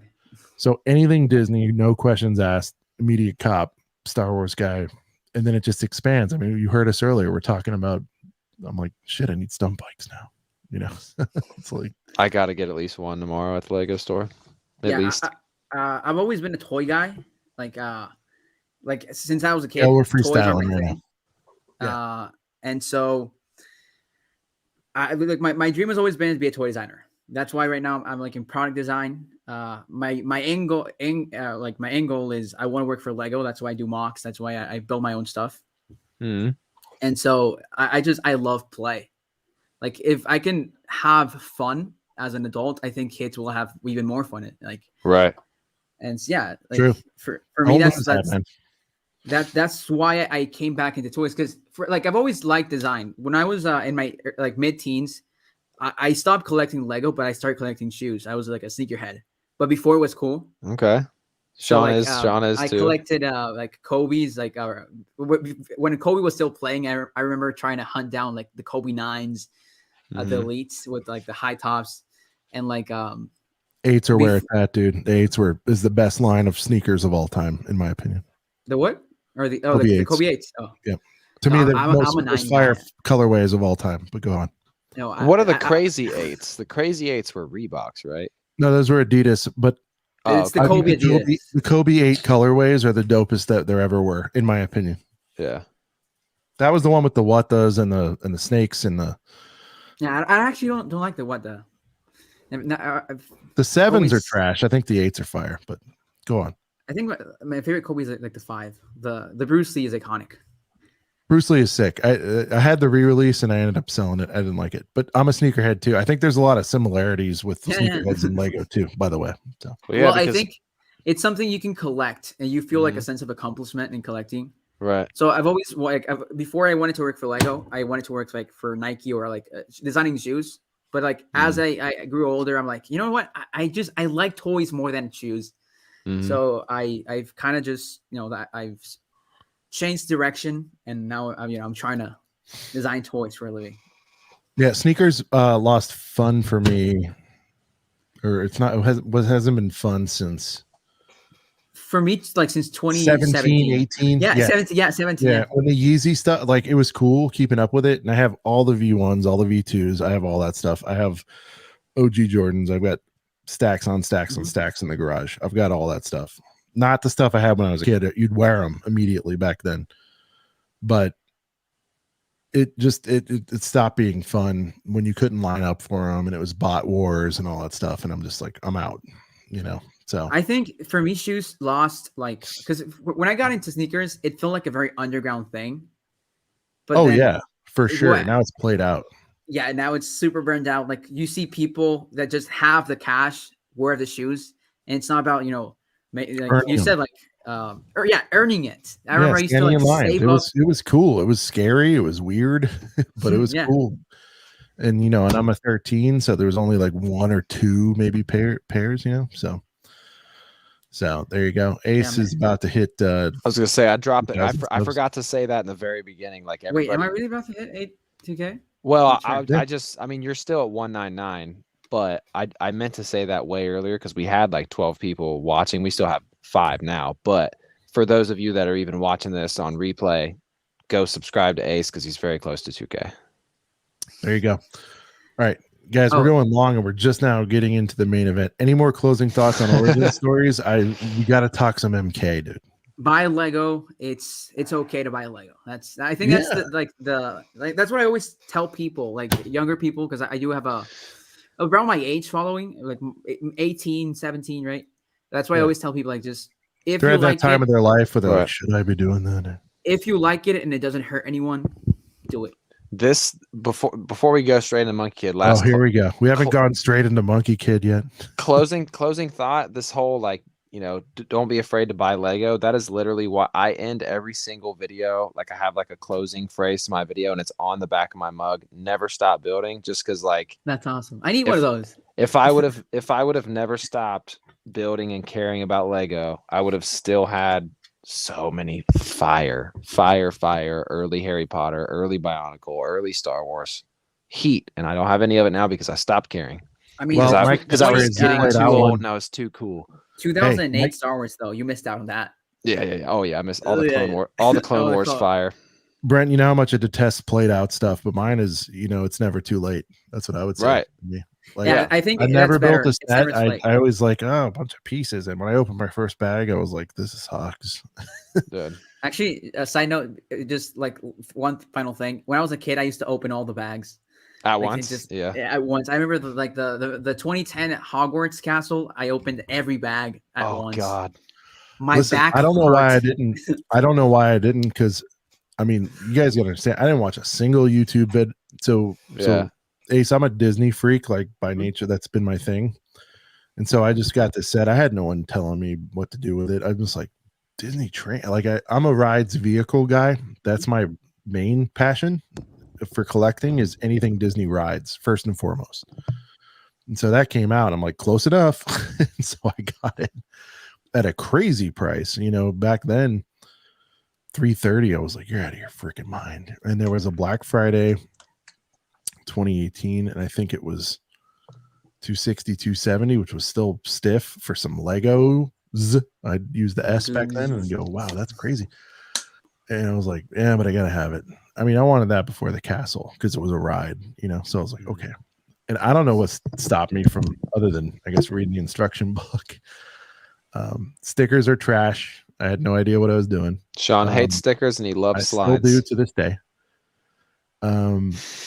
But it's all good. I chatted with Lego customer service. Said, they'll hook you up. Yeah, I said, hey, I built my first set. I butchered my train. They're like, oh, no. I actually offered to buy. I'm like, can I just buy a sticker sheet? Like, no, we'll send you one. I'm like, cool. Yeah, Lego customer service is so just out of OG respect, I've kept my horrible sticker job on there, and I figure, hey, if I ever need to flip it, I got a freshie sticker sheet for the road. So, but yes. All right, Ace, we got to talk Monkey Kid. We have to talk about. I feel like, correct me if I'm wrong, I think I mentioned this to you when I hit you up when I first said, hey, come on the show. You're like, let's talk. I'm like, okay. Is there a little bit of a surge happening? I feel like in the community, like more mainstream dudes and gals are starting to care a little bit. I don't know if it's Amazon or what, because the narrative, walk me through it. I want the origin story. I want a high level origin story of Monkey Kid. But I feel like it came out, no one gave a flying F. It was marketed towards the Chinese market. There was no TV here. There was a small little base, and there still is, that, and I'm part of it now, that really took a deep look at these and go, these are actually some of the most innovative fire shit they're doing. Like I use that word to you, peak Lego. I think this is peak Lego. But I feel like is it starting to get its love a little bit now? I feel like the knob's turned up. I don't know if it's the Amazon Alliance or what. Talk me through the origin of Monkey Kid. I don't know if you see, there's a documentary about this. So in what? 20 where I'll send you the link. Is it on your channel? No. I feel like Mind, you watch Mind, right? Bricks by Mind. He does some good MK content too. Well, he mostly does like reviews, right? Yeah, but whatever. I mean, it's good for me for wanting to see the innards of a set. So, okay, here's the thing. I think it's 2017. Lego Movie 2, it's about to finish. Like development on those sets it's finishing up. And so Lego Ninjago's co-creator or like director, Simon Lucas, is told by the new Lego CEO to develop a theme to sell in the Chinese market, because this is the thing. Lego does not sell in China, and China is a huge market, but Lego just doesn't sell. And like Lego's new strategy is, we want to sell in China, but our themes do not sell in China. The only thing that sells is Star Wars. Star Wars is the only thing that sells in China. And so what Lego did is, we have to develop a theme based around Lego Chinese mythology. And so we have Simon. So that's where the documentary starts. We have Simon Lucas going to China, meeting with Lego executives from China, and it's all this stuff. And so Simon Lucas, he starts talking with like Chinese Lego employees, like how would you envision this theme?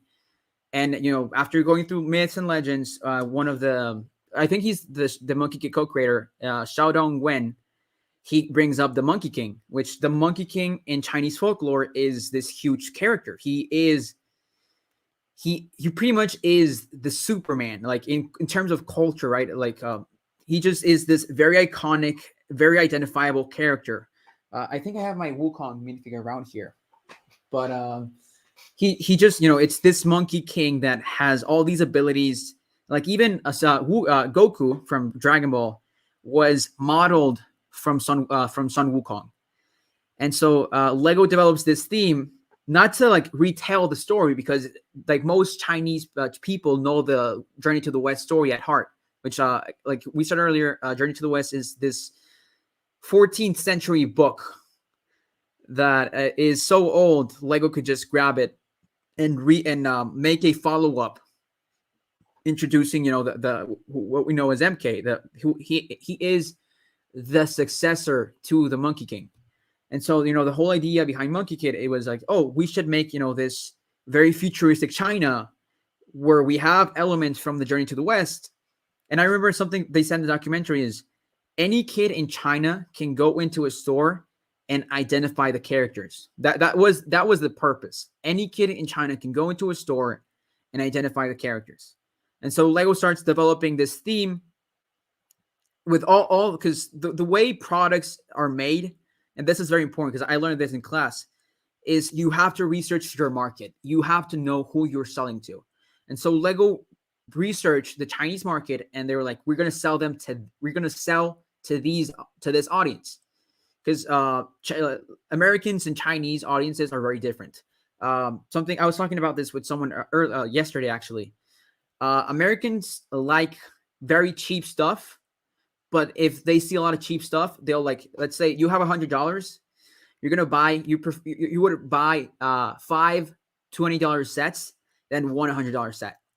China, it's the opposite. The Chinese audience or market, they prefer to buy all in one. So that's why Monkey Kid has like these really big sets with a ton of characters, right? You can just buy one set and that's all you need to play. And so Lego develops this theme entirely for China. But then a year earlier, before Monkey Kid comes out, Lego releases, I think it was a Chinese New Year set exclusively on China. And there was this massive outrage. People hated the fact that Lego is doing China exclusive stuff. And so Lego, they said, no, this is the first and last time you'll do it. There will be no region exclusive sets. Anything that can be sold around the world will be sold at Lego stores. So what happens is Lego wanted Monkey Kid to be a China exclusive theme. But because they said they were not going to do exclusive stuff, Lego starts releasing Monkey Kid in Lego stores. So you can only buy Monkey Kid at Lego stores because Monkey Kid isn't meant to be sold in America or Europe or all these parts of the world, because like it was meant to be, sold to China, to the China market. But then what happens is Monkey Kid is extremely successful in China. Monkey Kid it's right now, like you can look up videos. I have a Google Drive with videos. Monkey Kid sells extremely well in China because kids know these characters. And so kids walk into these stores and they see these characters and they want them. I remember there's like in the documentary, there's this, they start play testing with kids, and the kids walk into the room and they see, the monkey mech, and the kids just gravitate towards it and they start picking it up. Look at that girthy boy. Can you hold that up again? Yeah. So, they pick it up and they start like Brent, I mean, come on, dude. Yeah, it's not that posable. I was kind of bummed out. It's not like it moves, but you can't really have it. That thing's you sick. can just have it. Look at that, dude. There's nothing happening like that in Lego. Because of the weight distribution, like it stands, but like you need to have it in a very like specific pose. But going back to my point, so like the Chinese market just eats up Monkey Kid. And so Lego keeps developing Monkey Kid. And then this year, Lego saw that they could maybe sell Monkey Kid. But the thing about Monkey Kid is it's made to be an action theme. But for the regular buyers, right? Because not everyone is a Lego fan. Not everyone knows the difference between Chima, Ninjago, Nexo Knights, Monkey Kid, which are like the Lego action themes. So I feel Lego doesn't want to put Monkey Kid on retail. For one, because it's extremely it's extremely expensive, because again, going back to the point, it's made to sell in China. In China, the China market works that way, in which they liked buying expensive stuff, but only once. Contrary to Americans, where they like buying cheap stuff, but a ton of cheap stuff. I'm guilty of that for sure. Sean knows it too. Yeah. And so, you're the king of the $20 sets. Yeah. Even I love buying $20 sets. I hate it. So I started that Sean one. belongs in China. I do. I feel like I do. And that's why when you look at Monkey Kid sets, especially like the expensive Monkey Kid sets, they just have all these characters, these great minifigs, all in one place. And I have a ton of Monkey Kid minifigures around here, right? And I have like 5 sets. Handy, you know what I mean, Brent? He's just right there. And I just have 5 sets, but I have I have a vast collection of Monkey Kid stuff. And so, going back to my point, so Lego this year, they reach a deal with Amazon, in which now Amazon will carry the show and will now also carry the sets. Dude. And so I think it works perfectly, because they won't have the issue of Monkey Kid sets, just clogging up shelf space. Why did it take so long, though? So I interviewed. So set me up. Correct me if I'm wrong. I'm going to run through the. Is it considered anime? What are we calling this? It's animated series. It's an animated series. Okay. So each season had seasons 1 and 2, at least to my knowledge. Is there only 2? There's only 2, right? It's third one is in development right now. Series 3 is in development? Yeah. Okay. Each season had its own hour and a half movie to kind of kick it off, or whatever you want to call it. And I love that, because it was fire. It's like an introduction to the storyline. Yeah. And then there are 10 to 15 minute episodes, maybe 10 per season, something like that. Is that right? There's 10, 11-minute episodes per season. Okay. But that's following up the movie. My main ask is, what the heck? I mean, I get that they made it exclusively for the Chinese market, but why did it take so long to get the cartoon, or whatever, the animation over here? Because it can't be dubbing. You and I could within a day with Fiverr get that out. So what the show was written in English. It was recorded in English. Like the performance, the animation is based on the English performance. But I didn't even notice, with the lip syncing. Yeah, and stuff. It's like the Monkey Kid voice clearly cast was made for Korea first, so I didn't. The Monkey Kid voice cast is packed. You have these big names like Jack Decina, from Avatar: The Last Airbender fame, or you have like the May, MK's friend, Sailor Moon. Sailor Moon voices her. Same voice actors. Okay, so there's good pedigree. It was good pedigree there. So what took so long to get a deal? And Amazon, quite frankly, it's Amazon. I'm not disrespecting, but if this could have been on Netflix, we're having a different conversation right now, right? Yeah, absolutely. I mean, they'd be sold out. They'd be not only sold out, but there'd be better presence in Lego stores. Like, I don't get it. Like, I think it's that Lego doesn't want to. Did they not want to hurt their other lines because of the relationships in the States? Because Lego, we talked about our mains earlier, Ace. Like, real quick, not to interrupt, but like, okay, so there's so much stuff, and I feel like I'm at a weird time coming into this thing, because I don't think there's been this many fire releases in the short period of time as there has been this last 2 years. I mean, every month there's a $300 banger coming out, and I don't know if it's been that way. But I mean, November is going to be packed.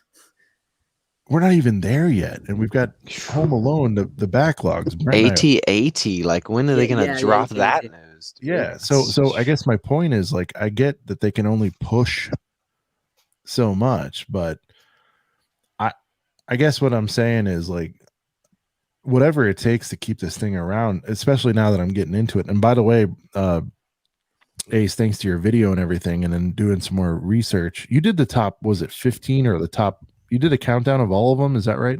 Yeah, I ranked every single set. Okay, I need to watch that. I looked at that, and first of all, like we were kind of aligned. I forget what the differences are, and that's fine. And you've had hands-on, which I haven't, so your perspective is better. But what I did was I was like, all right, among the ones that this guy thinks are cool and that I think are cool, which ones are retiring, right? Because once you learn Lego, you're like, I got to do that. And so I'm pretty much wave one in it hard right now. Same just to get caught up. And I'm gonna tell you my favorite set. I think you ranked it low. I'm gonna tell you my favorite set. Actually, let's get into some fun stuff. Let's do some show and tell here. Yeah. I think I've spoken too much. No. I mean, that's the main topic of the whole stream. Dude, we're boring. We talk to Brett and I talk to each other all the time. It's boring. It felt like a very Shakespearean monologue.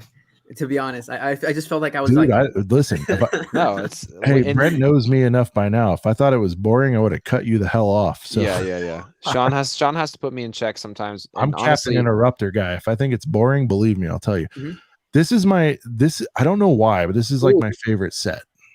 I love it too. Yeah, it's controversial. It's not the best set. I'll admit that. It's a lot going on. But this is what got me into it, and I think I don't know what it is. I think you said everything's overpriced, and I agree. I mean, compared to relatively, I think it's expensive. But for $120, let me break down what you're getting here. And Brent, this could be a gateway. Let me just show you what's going on here. Sure. First of all, you're getting. What, give me a second. Badass vehicle. Like this is it completely built. Okay. Wait, why is that in its own box? Is that what the box art? Oh, that's what the box art looks like.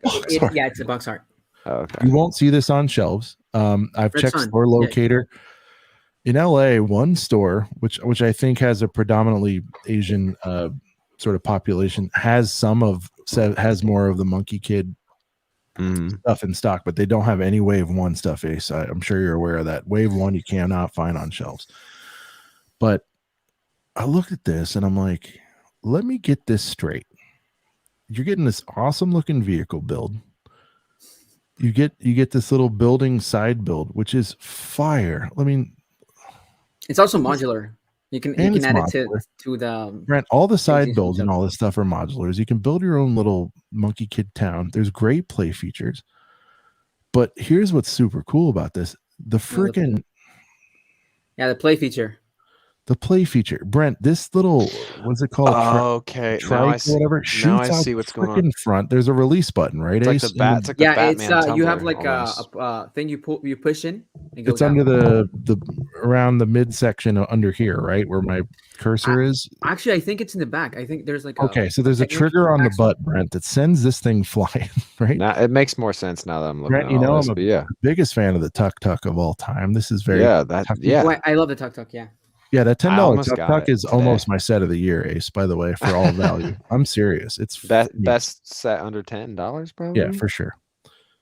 You got me. This is before I knew who anyone was, by the way. But I'm just like looking at it and I'm like, okay, you got your bad guys here. Red Sun, which by the way, Ace, I guess I didn't mention. I'm pretty caught up on the series. Like he's probably, besides Pigsy, I'm a Pigsy guy. He's an awesome character. Yeah. But Brent, for $120 from just the aesthetic, and then Ace touched on it. Play is huge.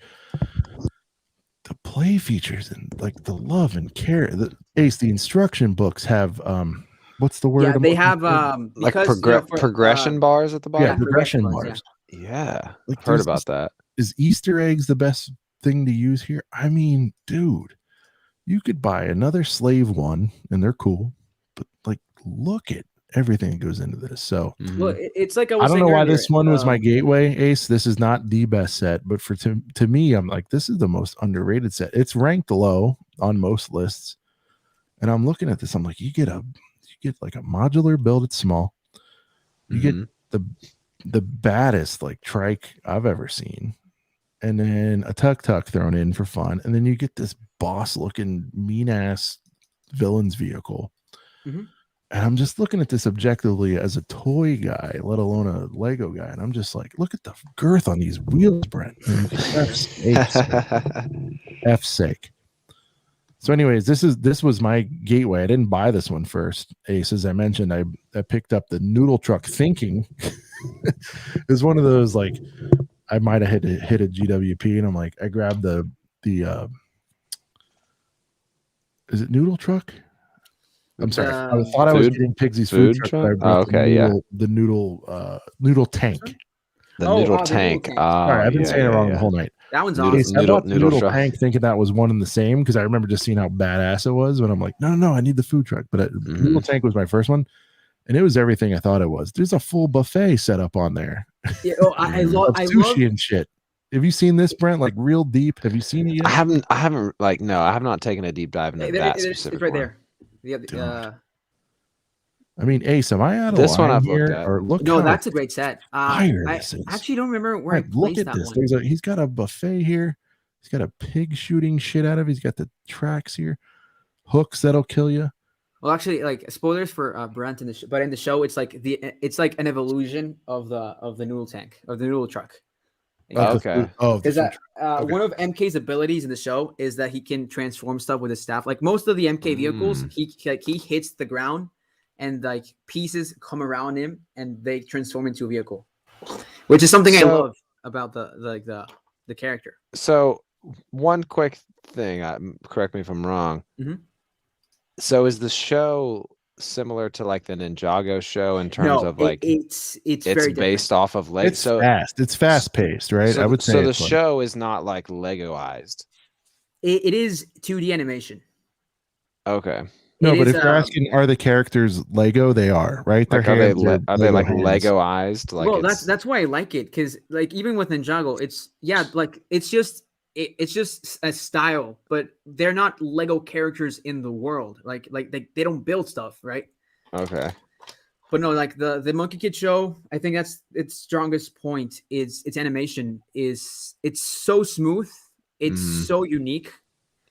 Before I watched Monkey Kid, I had never seen something as fast. Right, it's fast. Vibrant. I mean, yeah. Because I interviewed Monkey Kid's writer a lot in. And because they were giving a very strict 11-minute runtime, they cram everything in. It just works. Like it just works. Oh, and the character design, the villain character design is like on point. Like that set, I love that it includes the gold and silver demons. These guys, they're just look at that mold. Brent, pretty sick. Yeah, well, I have not really. They look like they could be a heavy metal band, by themselves. And in the show, they're awesome. But you know what I mean. In the show, they're awesome too. And again, look how fun it just looks fun, right? And then can you put in the Flower Fruit Mountain? I think that set is going to sell completely to Brent. So we have a set battle. I don't know if you're aware, Ace, but we try. Sometimes we skip over it because we get on tangents and talk about things for a while. Let's set it up right now. All right. So Ace, we're going to do $169 set battle. We base it off price usually, always actually. We're not saying this is the first one you should get, but if you had $170 and you had to buy one Monkey Kid set, are you going with Team Secret HQ? See, that thing's sick too. It's so sick. This is my favorite set of the year. I think this set revolutionized. I mean, Brent, look how it opens up, dude. Oh, I'm familiar with this one. This one I'm familiar with. You've stared it down. You've studied her a little bit. I've watched reviews on this. You've watched her walk away. You've seen her come to you. You've seen all this. Okay. Oh, this is back ordered right now. Oh, dang, son. I know.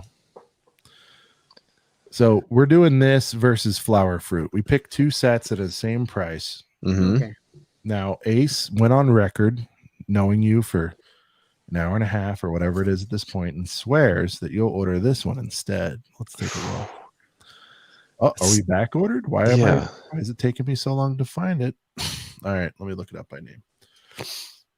The legendary Flower Fruit Mountain.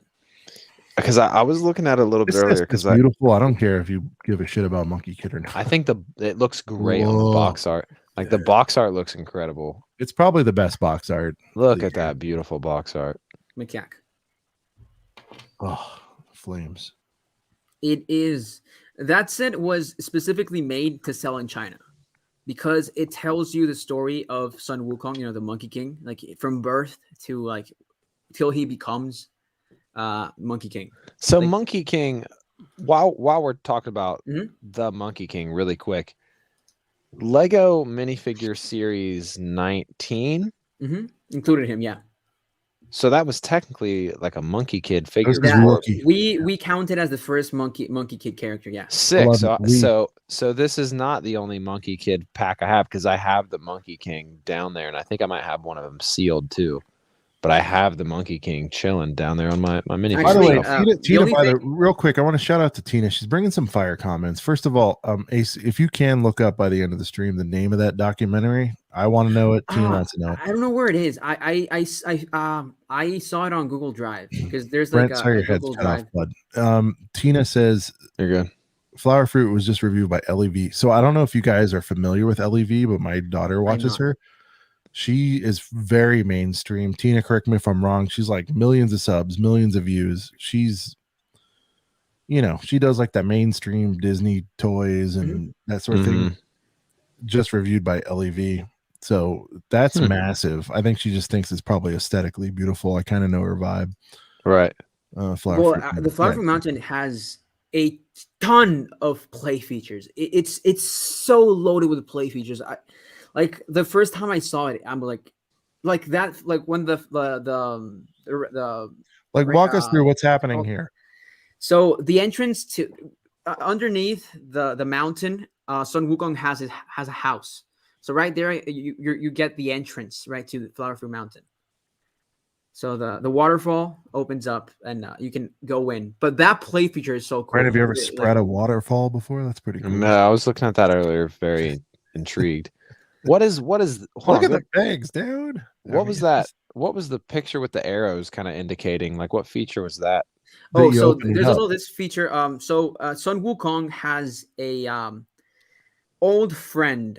Oh, this one or no? One? The next one. Next one.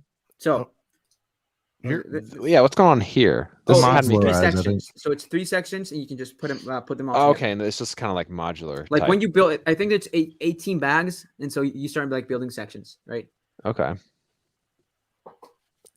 And yeah, there's Sun, like in the Journey to the West myth, Sun Wukong was born from a magic rock, so you can actually have him be born from a magic rock, which is also a play feature. And also, for me, the biggest appeal is Sun Wukong has a old friend. His name is Macaque, who is by far the best character in Monkey Kid, in my opinion. His episode. If you're not gonna watch, like, if you could only watch one Monkey Kid episode, watch the Macaque. I think that's hands down the best Monkey Kid episode. I happen to think that's like an inside English joke, but whatever.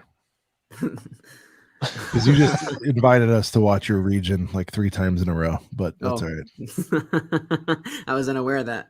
Bad joke. So, yeah.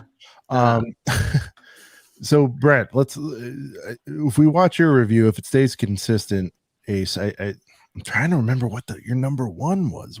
I guess you already said it was Secret. It's this one. It's the this is your number 1. Okay. Yeah. It's for me. It's this one, and then I go Monkey Mech. You struggled with it, right? Because it was Secret HQ was second. Oh, Monkey Mech, and then Secret HQ was what, 3rd for you, or what was it? The Bone Demon was 3rd for me.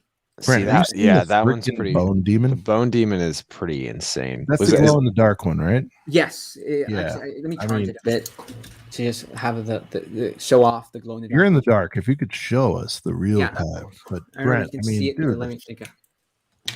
Oh, dude, what? I hate to do this to you, but there's so much stuff going on. Dude, I know. No. Like, just like, I don't want to like give you a new drug, but I know it's getting bad. I'm gonna go to the Lego store tomorrow, and I'm gonna be like, "Oh, what do I get?"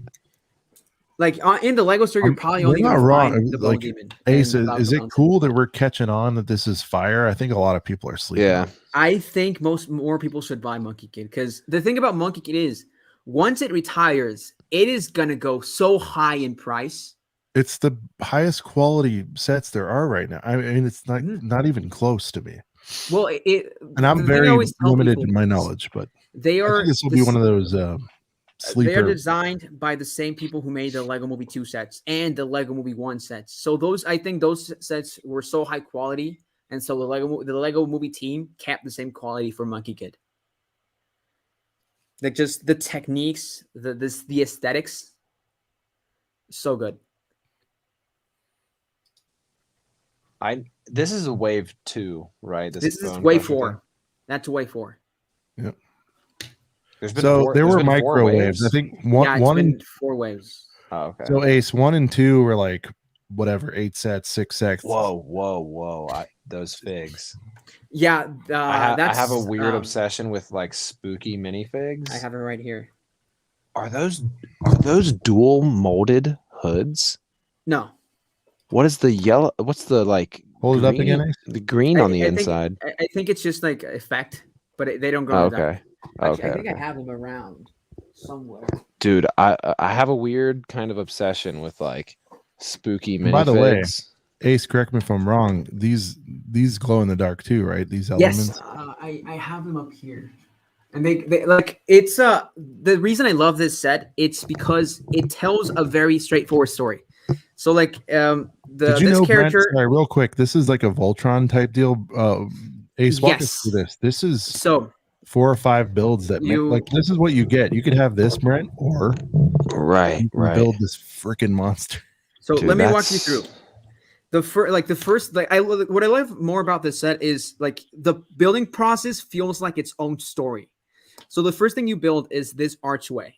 For like a big context, you know, this is the Lady Bone Demon. She's like an ancient demon, so powerful. Sun Wukong had to trap her in a box and then bury her underground. So like the story of the set is MK and Mei find the entrance to the tomb. And, you know, so you get this first, right? It's the first thing you build, and you get MK, and in the bag, you get MK and Mei. And so then the next thing, then MK, like the next bag, it's 2 spiders. MK by gets the way, attacked Brent, by we spiders. call Monkey Kid MK in the herd. film. I got you. So and then you get spiders. You get 2 spiders. Let me get the other one. And that's what you build. And then dude, MK Brent, am I alone in wishing he'd swivel the camera the other way? I feel like he has the whole Monkey Kid collection right in front of his face, and I'm trying to figure out how he's doing I only it. have 5 sets like at the moment. Like you get these 2 spiders, which look awesome. Like they just Ace, is it your mission and goal? I know you're maybe broke college kid right now. Are you trying to get all these before they go away?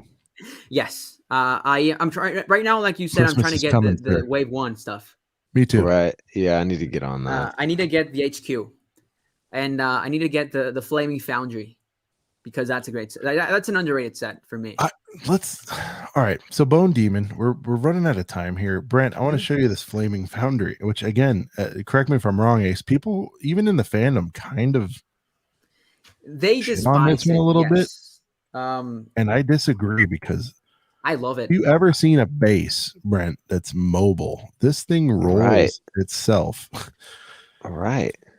Like, okay, so it's rolling, whatever. You stop it, it opens up. You've got a fortress here. And again, people say it's overpriced, but like you're getting, Ace, correct me if I'm wrong. You get a monster vehicle, and you're getting the main villain, especially in the early days. Mm-hmm. And you're getting a castle and a play set and a vehicle and you know what I mean? Like it's insane how much people are saying it's expensive, and I get it. Your get-in price on these, they don't specialize in $20 and $30 speeders like Star Wars, but to really break down what you're getting, dude, him breaking down this building experience right now is just like, why is blowing your mind, right? Why is nothing else this cool? Almost. Let me disassemble the Bone Demon a bit. Oh, I wasn't even sharing. Hold on. Yeah, you weren't sharing. Jesus, Brent, look at this thing. I'm like talking through it. That's all good. Look at this, right? So it's a rolling fortress. I guess would be the best way to describe it. Now I know what you mean by fortress. I was like, okay, sorry. Then you stop and you open it up, right? You got the main bad guy, a smaller mech build of the Demon Bull King. DBK, yeah, right. DBK, it's Dragon Bull King. He's got a light brick up at his chest piece. I believe you said, Ace, in the video, if you're wanting to just get. Yeah, you get the entire main villains of you got enough to start a war here. You got half good guys, half bad guys. You know, she's difficult to get. She's only in expensive sets, I believe. Well, I guess it reminds me of Padme Amidala with like the headpiece and whatnot, the red dress. Yeah. Oh no, Lady Iron Fan is such a cool character. Yeah, so that's this guy's daughter. By the way, DBK has his own. Look at that thing, dude. Mech, which you can stand side by side with the. I mean, like I implore everyone and anyone who's still watching 2 hours into the stream, which is our longest one of all times, to find me better thumbnails for any sets on this entire effing website. Like when you really get into it, it's bonkers. Dude, yeah, especially you being a Bionicle guy. That's what I'm saying. This is like almost like my favorite podcast we've ever done, just because like I've just like my eyes have just been open. My eyes have been open to Monkey Kid even more, and like Ace breaking these down. I can't wait to go watch your ranking video, because I have not done any rankings. Great video. I've not done any kind of rankings on my channel, but I love not long, dude. I've watched it 6 times. I love ranking. I love that video, dude. Like tier lists, rankings. I'm a fan. Hey, you know what I loved about it, dude? And I like to compliment our guests, like probably to an embarrassing level.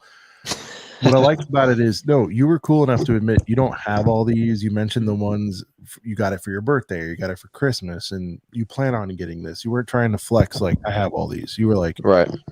And you would even rank ones that you have lower than ones you don't have. Some people, they'd be like, well, this is the best one. This is the one I got. And you're like, no, I don't have this one yet, but this one's the best. And that's awesome. So thanks. Well, actually, shout out to I'm gonna shout out one of my best friends. I don't know if you know who he is, Nick on Plant Ripple. He made a really good Monkey Kid video. Like, is that who you had on your channel the other day? Yeah, he's Nick. A cool guy. Yeah. He does Lego Rewind and stuff, and he made a Monkey Kid mega review. He bought the entire Monkey Kid wave, and he just like, it's like a 30-minute video, and he goes like in depth with the lore. Like, he shows off every single like set he had like so far, and then he like that video made me want to start buying Monkey Kid. So what's his channel again? I'm gonna follow him right now. Nick on Planet Ripple. Yeah. There it is. So actually, I wanted to show you, Brent. So you have the spiders, right? Spiders. Yeah. But then you also have the scorpion. It's the scorpion, way more menacing. And this is like bag number 5. And so, but now in bag number 5, MK gets a new weapon. He gets like, because his staff, the power of the staff is like it can grow as big as MK.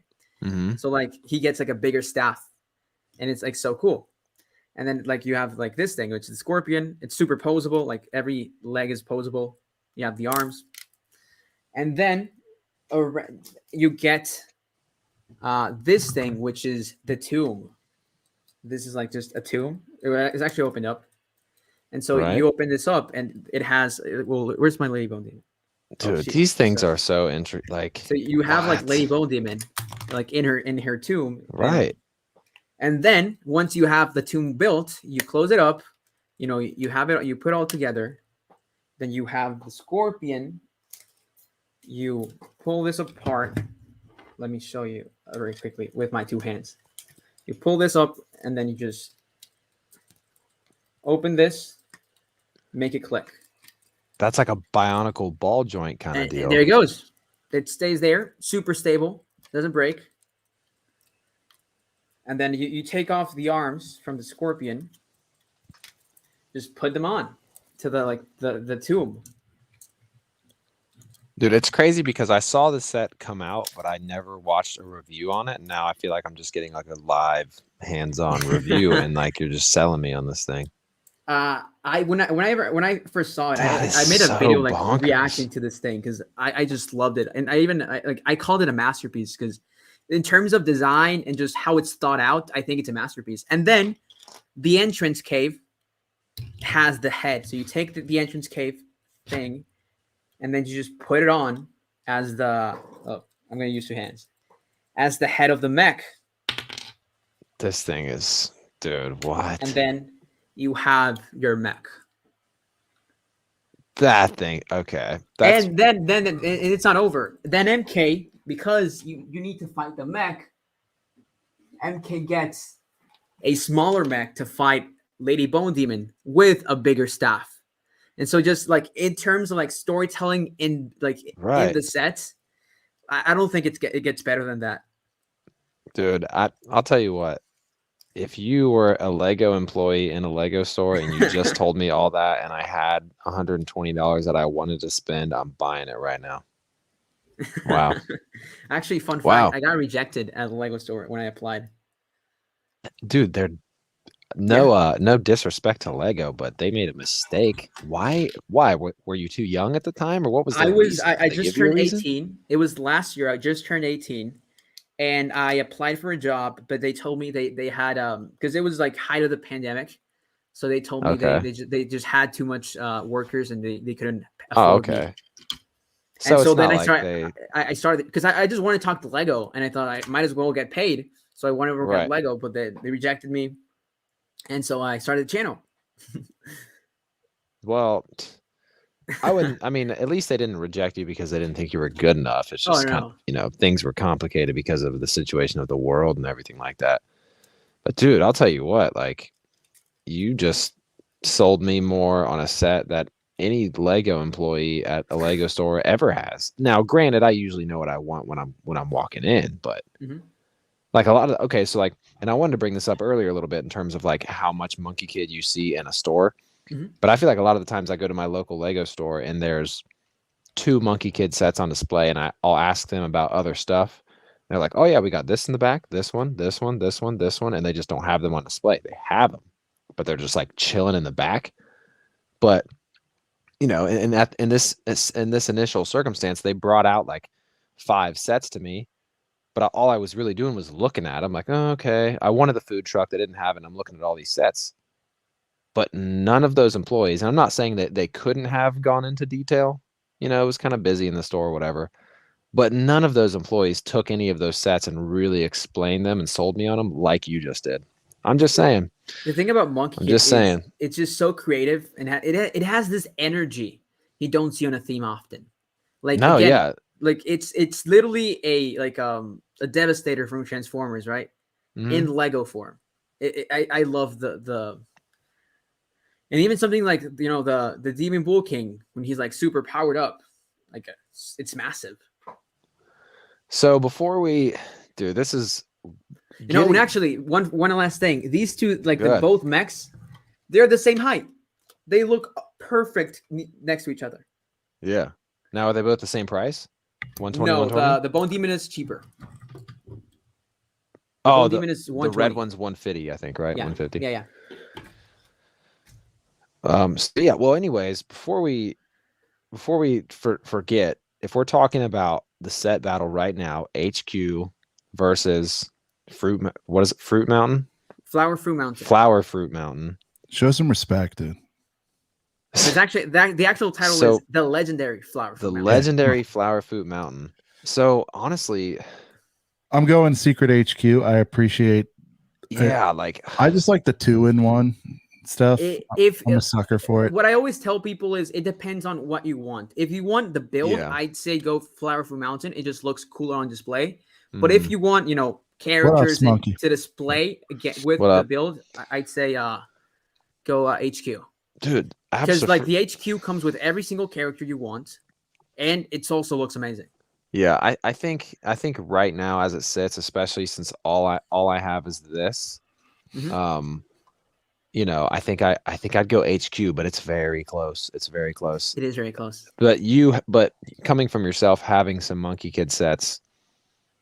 So do you have the fun that's going on in this? I don't love this set, Ace. I want to talk to you about this, but Brett, finish your thoughts. But well, I was just gonna say, so which one are you picking at the end of the day? If I'm HQ, Sean's HQ, which one are you going with? I'd go HQ too.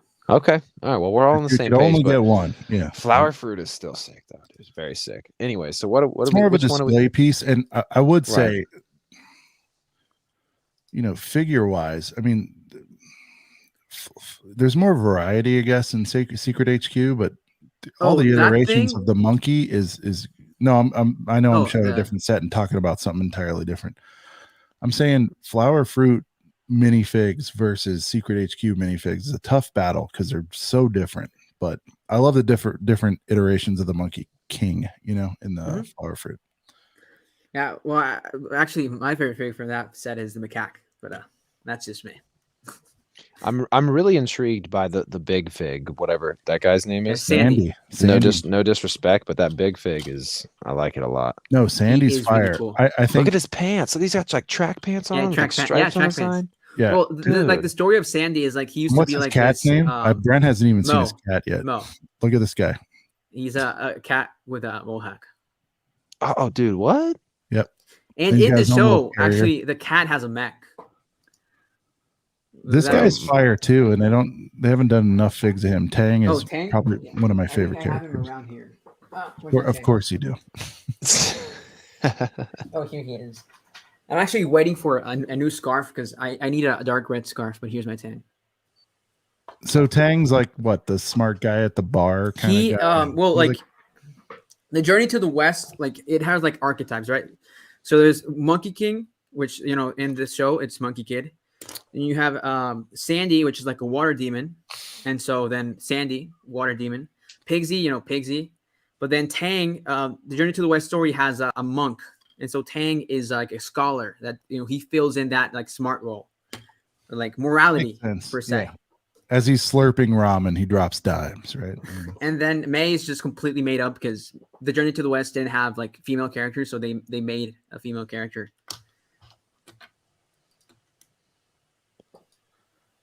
Maggie Koopa says, "Oh, he's a friend of mine, actually." I was gonna say, I just shouted him out. I was like, "Welcome." He or she? Is it a he? I assume it's a he. Yeah. Yeah, he loves the drone copter. The drone copter, it's a very niche set here because it doesn't look appealing, but once someone shows it to you, it's like, dude, I need that. So here's my deal, right? I can't buy every single set. My fandom is too divided. Right. To me, it's like it's this versus Secret HQ. Ace, correct me if I'm wrong. Yeah, I mean, I love the storage bit or whatever you want to call it, the shippers, whatever they're called. I like that more than the build. I think the vehicle itself, I'm not going to call it trash, but it's like I'd rather get the Secret HQ and maybe that Roadster you showed me earlier, and I'm getting the same colorways. Crusher. I'd say, yeah, you're right. The thing about I mean, this is a second place to the Secret HQ, in my opinion. If you're looking, I think in my list, he was like, it was like number 5, the drone copter or something like that. So that's pretty high for you. I mean, the thing about the drone copter is I think it's the best. Like, if you can only buy one set, I'd say buy that one because it comes with every single character you want. It comes with the main villains. Red Sun too. 2. Yeah, it comes with Red Sun. Okay, all right. And it comes with Red Sun. It comes with. Is that an exclusive too? I don't remember that outfit. It's an exclusive Red Sun. It comes with the entire Spider Army, and it comes with the entire team. Or I think it doesn't come with Pigsy, but you know, you can get just Pigsy's food truck, which is an amazing set. So you get Pigsy, and you know, Tang is exclusive to that set, and Tang's the drone copter is just it's so massive. My one complaint is it doesn't have any space. His little kitty. Hold on. Look at What's his name again? Who? The cat. Oh, Mo. Mo. You're not. Oh, sorry. I was looking at you guys. I wasn't looking at the chat. I'm not sharing again. I'm over here. Ace chilling in the void. What the hell am I doing? There's Mo. Yeah, it's Mo. Awesome. So, I mean, Ace chilling in the void. So Brent, this is what I've been trying to tell you about, you know, and I hope you don't get too hooked. There's a lot of other things getting our attention, but I don't know. I think 1 or 2 of these you can figure out if you want to pursue it more, but definitely do one. And Ace, I stand by what I said earlier. I think this is peak Lego for 2021. I really do. I agree. Yeah. I said this, like the Bone Demon for me is the best set Lego has done this year. Dude, in terms of how he's going set of the damn year. I mean, maybe it's not it's not the best aesthetic set. Maybe it's not, you know, it's not for everyone. You got to kind of be into that mech bionicle. Like personally, to me, I have never owned a mech anything except for the OG Voltron because I'm like that. But I mean, you did just buy the monkey. No, I know. So. Until now, I'm until now. Okay, until now. DBK is already. Mom already copped. I'm getting that for Christmas. Don't worry about it, man. I'm getting caught up. Wave 1 will be done by 2022. I am not effing around anymore. Yeah, December 31st. It's my last day to buy because I know by January 1st it's gonna be gone. Dude, that puts a lot of pressure on me. Damn. Yeah. Well, so even the HQ, like the HQ's way. No, I think the HQ's already back ordered. I mean, if things. I think the HQ and the Monkey Mech are not retiring, but most of the first wave is going to retire. Yeah, so I need to get. So like, look, the food you truck guys say I'm wrong about the stuff catching on, and Ace, correct me if I'm wrong. Maybe they probably have lower inventory than they have on other stuff, but HQ's already back ordered. I'm telling you, there's a new sort of push for this coming. Hopefully, DBK is November 15th. You know, I love Monkey Kid and chilling, anything to make it. You know, we know it's gonna continue until 2023. Like it's been confirmed that doesn't mean already. You can't retire. No, I know, but like I showing earlier. You know, sets to sell. Actually, I think that's the worst. I think in my list that was like the worst Monkey Kid set. Because it's overpriced. It's $35. Wow, this has not been on the site. Trust me, I know. This is the 3-pack. This has not been on the site. The only thing I have. I don't count that as a set because I think it's so horrible. Yeah, it's just figures and little tiny. I literally only get this before I slip and miss it. Yes, the BrickHeads. That's a really dope BrickHead. It really is. You'd walk right by it, Brent, until someone. I know. I should have copped it today. I don't blame you, by the way. I was guilty too, but I'm searching around, and Ace shows up in my life, and he tells me, "Dude, pay attention to Monkey Kid." I'm like, "All right, I'll look at it," and I'm just like, "Holy F, dude! There is nothing this detailed, this collectible, this cohesive of a story." Actually, I don't like love this one, but it's like, you know what's weird, Ace, and correct me if I'm wrong, but even lower tier sets, like I'd consider this like not a must buy, but they F around and do stuff like, you know, they throw like the arcade in there, and they throw an arcade in there. Like, it's just fun. Very fun theme. I really wish that was I'd rather spend double and get the actual mech. To me, this looks like a shitty mech. You know what I mean? It's not shitty. It's cool, but like. No, I would say it's shitty actually. Okay, good. That's the one set I was super pumped for when the set names were leaked, and I was like, oh, the Lion Guardian is going to be amazing. It's going to be like $30. It's going to be superposable. I imagine it's being something like the Unikitty set from like the Lego Movie 2. Like, I got that one. Scale, superposable, and then it's just like this big, massive thing with zero posability, just one play feature where it like shoots something from its mouth. Can we talk about this for 10 seconds? Oh, that's such a beauty. Yeah, what is going on with this? It is. Dude? It's like it's a base. It's flames. Like, even if you do your channel's trying to do a Halloween theme for the month or whatever, like, man, he's got you know, the king himself strapped to a damn spider web. It's just bonkers, the stuff they're doing. Yeah. That's it on my Christmas wish list. There you go. I mean, like, I know there's history with Bionicle and Exo Knights, but and Ninjago. This thing like rubs together, guys. Correct me if I'm wrong. A bunch of like maybe more niche series, and it's like an all-star game of the best of they've ever put together. And again, I wasn't around for this, so I'm doing a lot of assumptions. But like, as far as like fringe, cool, gotta be in the know series, I feel like this is the one, dude. This is never gonna outsell a Millennium Falcon, and we're not saying it is. But for those who are like, and I'm quickly becoming a Lego head, I think. I look at this and I'm just like, sorry, I'll say it again, peak Lego. Like in person, fun. That set looks. That's it. Yeah. I was so impressed with the size of that set because it's $100. Oh, it's $120. Yeah, $120. But it's so massive. I was so impressed. Like Are there kid shots with this one? I'm not sure. I mean, but look at that. It's like half the size of the Monkey Mech, and the Monkey Mech is huge. Like it's probably like the size of my head. Like the arachnoid base. Monkey Mech is what, 12 or 14 inches, right? It is I think Lego.com says 40 centimeters. So, translate that into inches, and that's the size. So how does and now we've gone through this whole podcast, and now I know a little bit more about the lore. How does average Joe like me go about watching the show? It is available right now on Amazon Prime for free. Okay. And if Brent, you don't have that, I can hook you. Next week, season 2 goes live on Amazon Prime. Okay. I gotta get with it. And season 2, I'd say season 2 is much better than season 1 because they finally understand how to tell because season 1, I don't. Well, you probably grew up. Did you grow up like watching Saturday morning cartoons? Cartoon Network, yeah. Yeah, well, I grew up with like Ben 10. So like for me, season 1 a little bit, yeah. Feels like Ben 10. Like every episode, you get a new, unique, super interesting villain that disappears, but maybe he comes back later in the season. Mm-hmm. And when he comes back, you're like, oh, I remember you, and it's very entertaining to see you here. Yeah, right.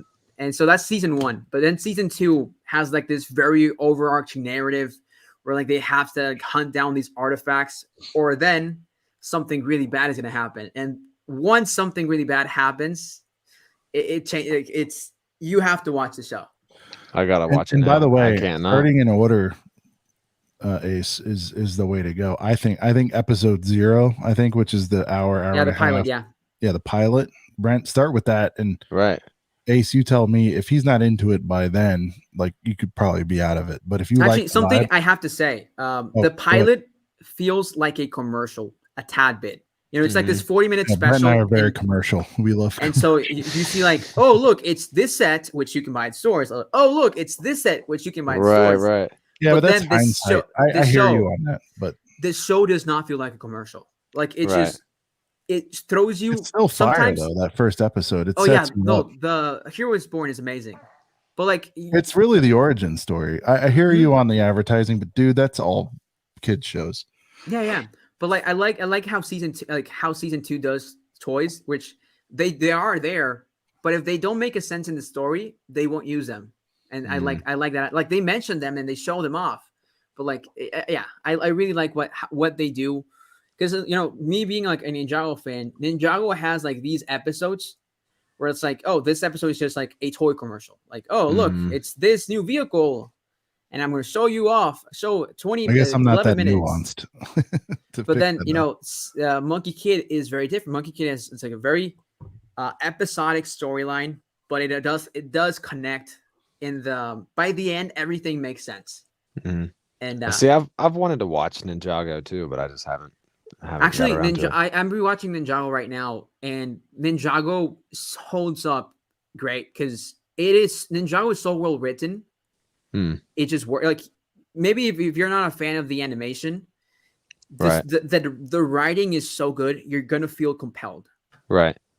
And I think that's why Ninjago has lasted 10 years. It's because the show sells the sets, and because the writing in the show is so good, it's gonna keep selling sets, right? Yeah, I have at least like a handful of Ninjago sets, like maybe 4 or 5, 6 maybe.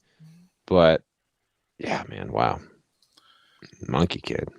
Now, Ace, if you're going on the cheap, to me this is the best lower end set. What are your thoughts? The thing I always tell this to people: don't buy the cheap Monkey Kid sets because you will regret it. I remember I was one of those people that was like, pretty cool though. No, it's a great set, but like. I remember when I bought like the White Dragon horse bike. Look at this, you hold it like a damn trigger. I mean, come on. Well, actually, Ninjago has something like that, but better, and it's like $5. Ninjago. I'm never gonna watch it. All right, anyway. So, going back to my point, I remember when I started like buying Monkey Kid, I was like, no, I'm not gonna buy the big stuff. I'm just gonna buy the cheap one. Right. And then I bought the cheap one. And I'm like, I just don't like the cheap one. But then I bought the big stuff, and I was like, oh, so this is the Monkey Kid experience. This is how Monkey Kid is meant to be built. So that's what I can say. The real Monkey Kid experience is buying the big stuff. I'm sure Sean can talk about, the what's it called? The Red Sun's Inferno truck. Like that's an experience. I mean, to me, I don't have it yet. Oh, you don't have it yet? Oh. No. So the takeaway I have 3 sets. It's on my list. I'm saying, so what happened was I got serious about it, and then I saw that the mech was on back order, so I'm like, better grab that one first. I feel like in reviews and on lists and all this stuff, like the Inferno truck, which I don't go with the crowd, Brent, I'll tell you that. Mm-hmm. I just felt like the threat of a sellout or retirement was more on other ones, so I started with those because I don't see much love for that Inferno truck, for Red Sun's truck, and you know, I just started there, but I'm gonna get that. Well, again, going back to my point, like the real Monkey Kid experience. Look how complete this is for 120, and these are girthy boys. Like, you know what I mean? Like, there's so much going on. I don't think you're sharing right now, Sean. No, of course not. It's all right. But like, there's so much value, I guess is the word. Like, you get what you pay for. That old adage. But for 120, it's pretty damn complete set here. Right. it is. Yeah. Like, you could look at this objectively and go 120 for that. Okay. And once you really get the scale of how big it is. Right. Yeah, it is massive. It's like you're getting 7 figs. People can't bitch about that. You usually get way less than that for 120 nowadays. Mm. You get the side build. The side builds. I mean, Ace, I think this is the best side builds of any. Actually, one of the biggest complaints of that set is that people love the side build, but they don't love the vehicle. That's why this set is so hated, because people want the Speedy Panda store, but they don't want the Red Suns. They want it for $30, but they can't get it.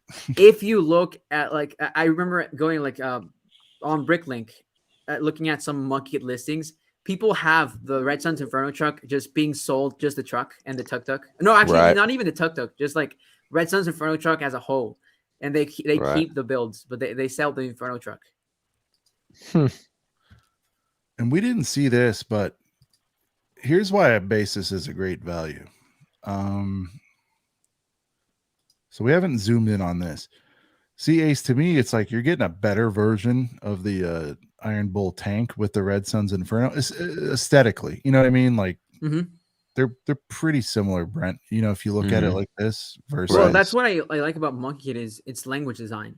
Yeah, like it has this is cool. If you're more into Sandy, like Brent, you're into Sandy. If you want to dip your toe, not right, it's $50. You're getting the Sandy you like and all that. But for me, I'm like, well, for another whatever. And that's the way I look at things. I'm a large pizza orderer, by the way. Oh yeah.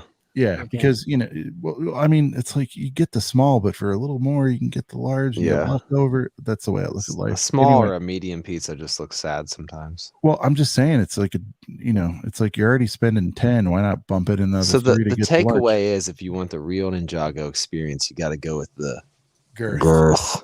Yeah, Monkey Kid Brooks in the house. Or wait, did I say Ninjago? Yeah, you said Ninjago. Don't listen to me. I'm very unintelligent. No, I thought you said similar to Ninjago. I meant to say Monkey Kid. To get the real Monkey Kid experience, you got to go with the girth. Got to go with the big boys. You have to. Yeah. Correct me if I'm wrong, if I'm fanboying this too much, but like I've got a bone here for MK. I think it's awesome. Dude, it's been going on, dude. Like Sean started getting like super high on Monkey Kid like a few weeks ago, and I still was kind of like, yeah, it's cool, but like, I still haven't really pulled the trigger on any of the sets. I think this is. I won't say any of them are trash. Oh, you don't like the Sandy Power Loader? Loader. Dude, I don't know. I actually like that a bit more. You've seen more of the show, so this might mean something to you, but I think this is kind of on the lower end for me. I like it in terms of the context, because in the show, Sandy is like a pacifist. Yeah, and so like it's more of like a power loader. It's meant for like moving boxes in the. Don't love this. I guess to your point there, Ace. The smaller sets don't do it for me. Exactly. Yeah. Because you don't feel you're getting. I think this set should have been 15, and they should have taken a loss as a gateway drug. That's just my opinion. Exactly. Yeah. Exactly. That's why I say the cheap Monkey Kid sets are not worth it, because you're not getting the full package. Imagine if this was 15, how many people would be through the door? Right. I like the purple fig though. Whatever that guy is. I mean, there's some fire stuff happening. Oh, I'm sorry. Yeah, it's a very infamous character because she doesn't appear in the show. She was replaced for another character called Strong Spider, which is like a big fig spider that doesn't appear in the sets. Later, Spunk. Appreciate you. Later, Spunk. Inferno truck, such a beautiful set. Yeah, I mean, anyway, look, any way you slice it, I think you're your summary that you got to kind of go at least. I guess 120 is the like. Well, what about Pigsy's food truck? That's exactly what I was gonna say. 70, you don't want to go the full hunch. Entry level Monkey Kid is the Pigsy's food truck. Yeah, it's like if you love that, it's a good gateway drug, right? Because like the level of detail in this thing it's baffling. It is such a great set, and it also has like very secret play features, and like it becomes like from a food truck, it becomes like a battle station. Yeah, and it's something. It's such a cool set. It also fits two characters, so that works.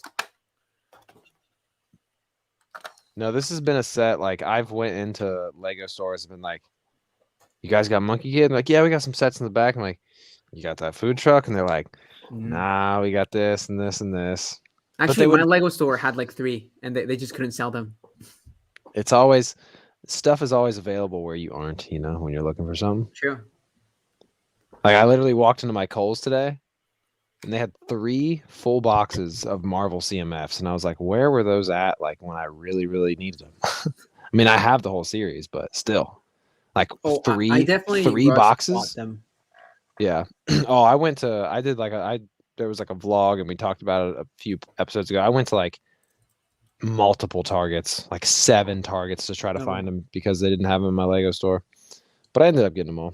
After many, many, many visits to many stores. Something that happens in my area is that a lot of people, they buy CMFs and they just resell them on Facebook. Mm-hmm. And so that was I was scared that people were just going to like buy everything for like the CMFs. But no, CMFs are widely available now. And I rushed to buy everything. I rushed to buy everything so hard that there was a point I had like three T'Challa Star-Lords. Because I was just grabbing bags, not like feeling them, because I was too scared I was going to come in and take them all. Right, exactly. So then I traded them through Facebook too, and now I have the full set. Dude, I feel like, I even have, I think, 2 extra Falcons because I feel like it was such an easy figure to feel for because it has that one big piece. So I was like, oh, these are going to be so hard to find because people are just going to feel them and get them. So I actually got like 3 Spider-Mans but like on purpose because I just love the useful. Yeah, it's a very like the arm printing is so cool. Yeah. So okay, you have the whole series. Have you perhaps? I don't think you have because I've looked for these videos and some people have made tier lists, but I think only one person I've seen like actually rank the CMF series from worst to first, but they did it before the set was out, or they did it before the figures were out. Mm-hmm. So that's been that's honestly been like something I've wanted to do, and like my maybe not my very next video, but I've been wanting to rank them. Like I literally have them sitting in order. I have them right here too. Yeah, well, I have them in order of how I want to rank them. And it would be interesting. It'd be interesting if we like, not necessarily collab in the same video, but if we both. Oh no, I'd love if you want to do a video, I'd love to. Yeah. Well, I mean, either we could collab in the same video, or just kind of almost do like a side by side. Like I have a ranking video, you do a ranking video, and then we compare and.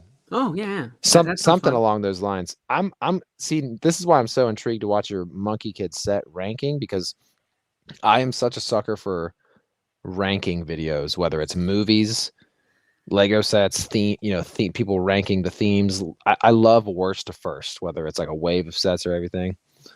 So, anyways, I think Sean is muted. Sean, you're okay. It's all good. I know it's getting late. Seal the deal. Yeah, we got to wrap here in a few, boys. So yeah, it's been a long night. Yeah, especially for you. Yeah, it's later for you guys. As a to be continued deal, I would love to see a Rank the Figs collab between you guys. I would love to see it. I would love to see you guys do a back and forth. You can figure out the editing. I would love to see a joint thing. I think you guys could both do your own and recommend the other, and you guys work that out, you YouTuber guys.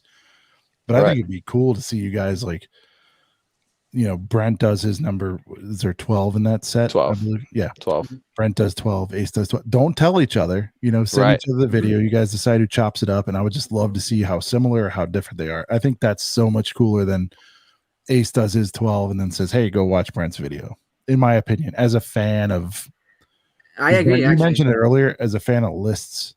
It's like, it's awesome. It's great when they totally agree with you, and then it's great when you disagree, because then you start questioning yourself and going like, why does Ace have this so high? And I had it so low, and then he drops a fire comment, or Brent will drop a fire comment and go, well, the reason why this one's dope is because of this. And you go, I didn't think of that. Right. So that would be cool to see you guys do a collabo birthed out of, you know, a couple of BrickHeads. It'd be cool. Yeah. So Ace, I think it goes without saying, dude, we'd love to have you back sometime. Yeah, I'd love to. You know, and I think next time I'll have more MK sets. I think Brent will, at very minimum, have his first, if not a couple. Get one at Look, least. I'll come back when both of you guys have one set. That's the deal. There you go. There you go. No, I mean, now you don't understand. So even as an adult, Christmas lists are a thing.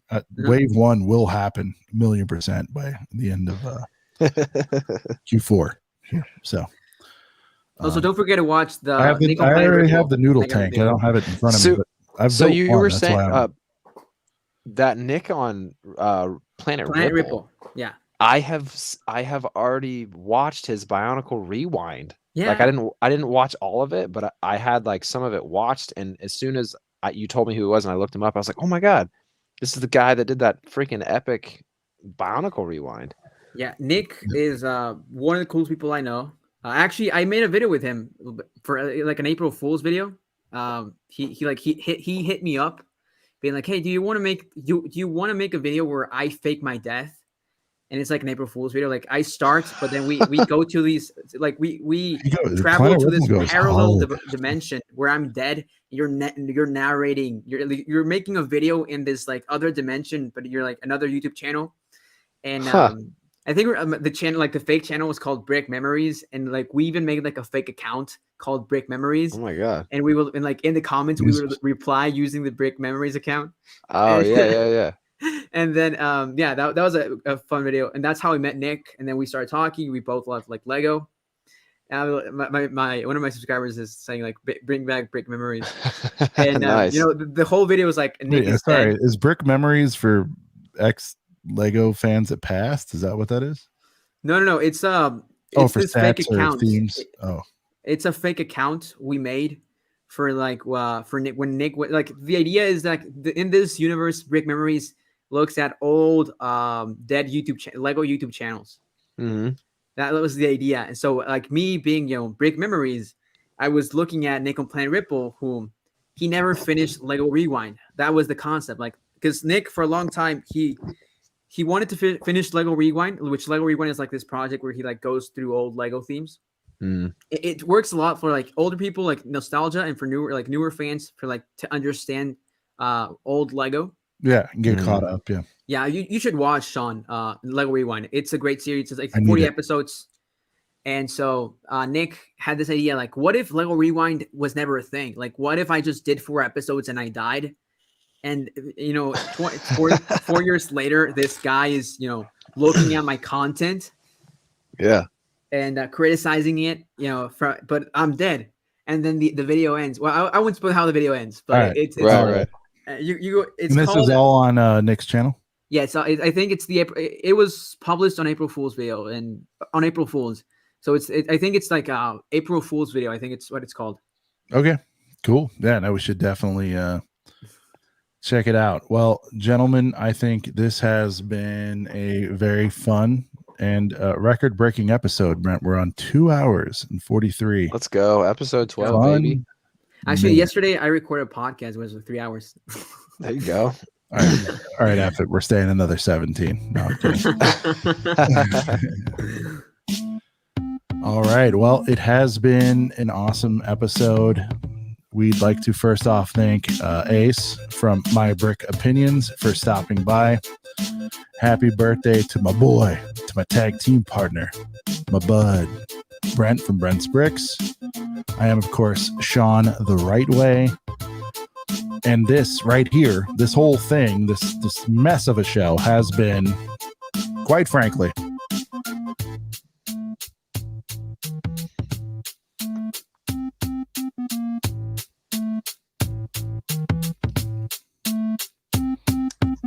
a couple of BrickHeads. We will see you right here next week, guys. Link will be in bio. Go check Ace out if you're into Monkey Kid or any cool ish. He's a great guy. Thank you, sir. And we will see you guys right here next week. 1, 2, 3, and peace. We're out. Boom. Later. See you guys.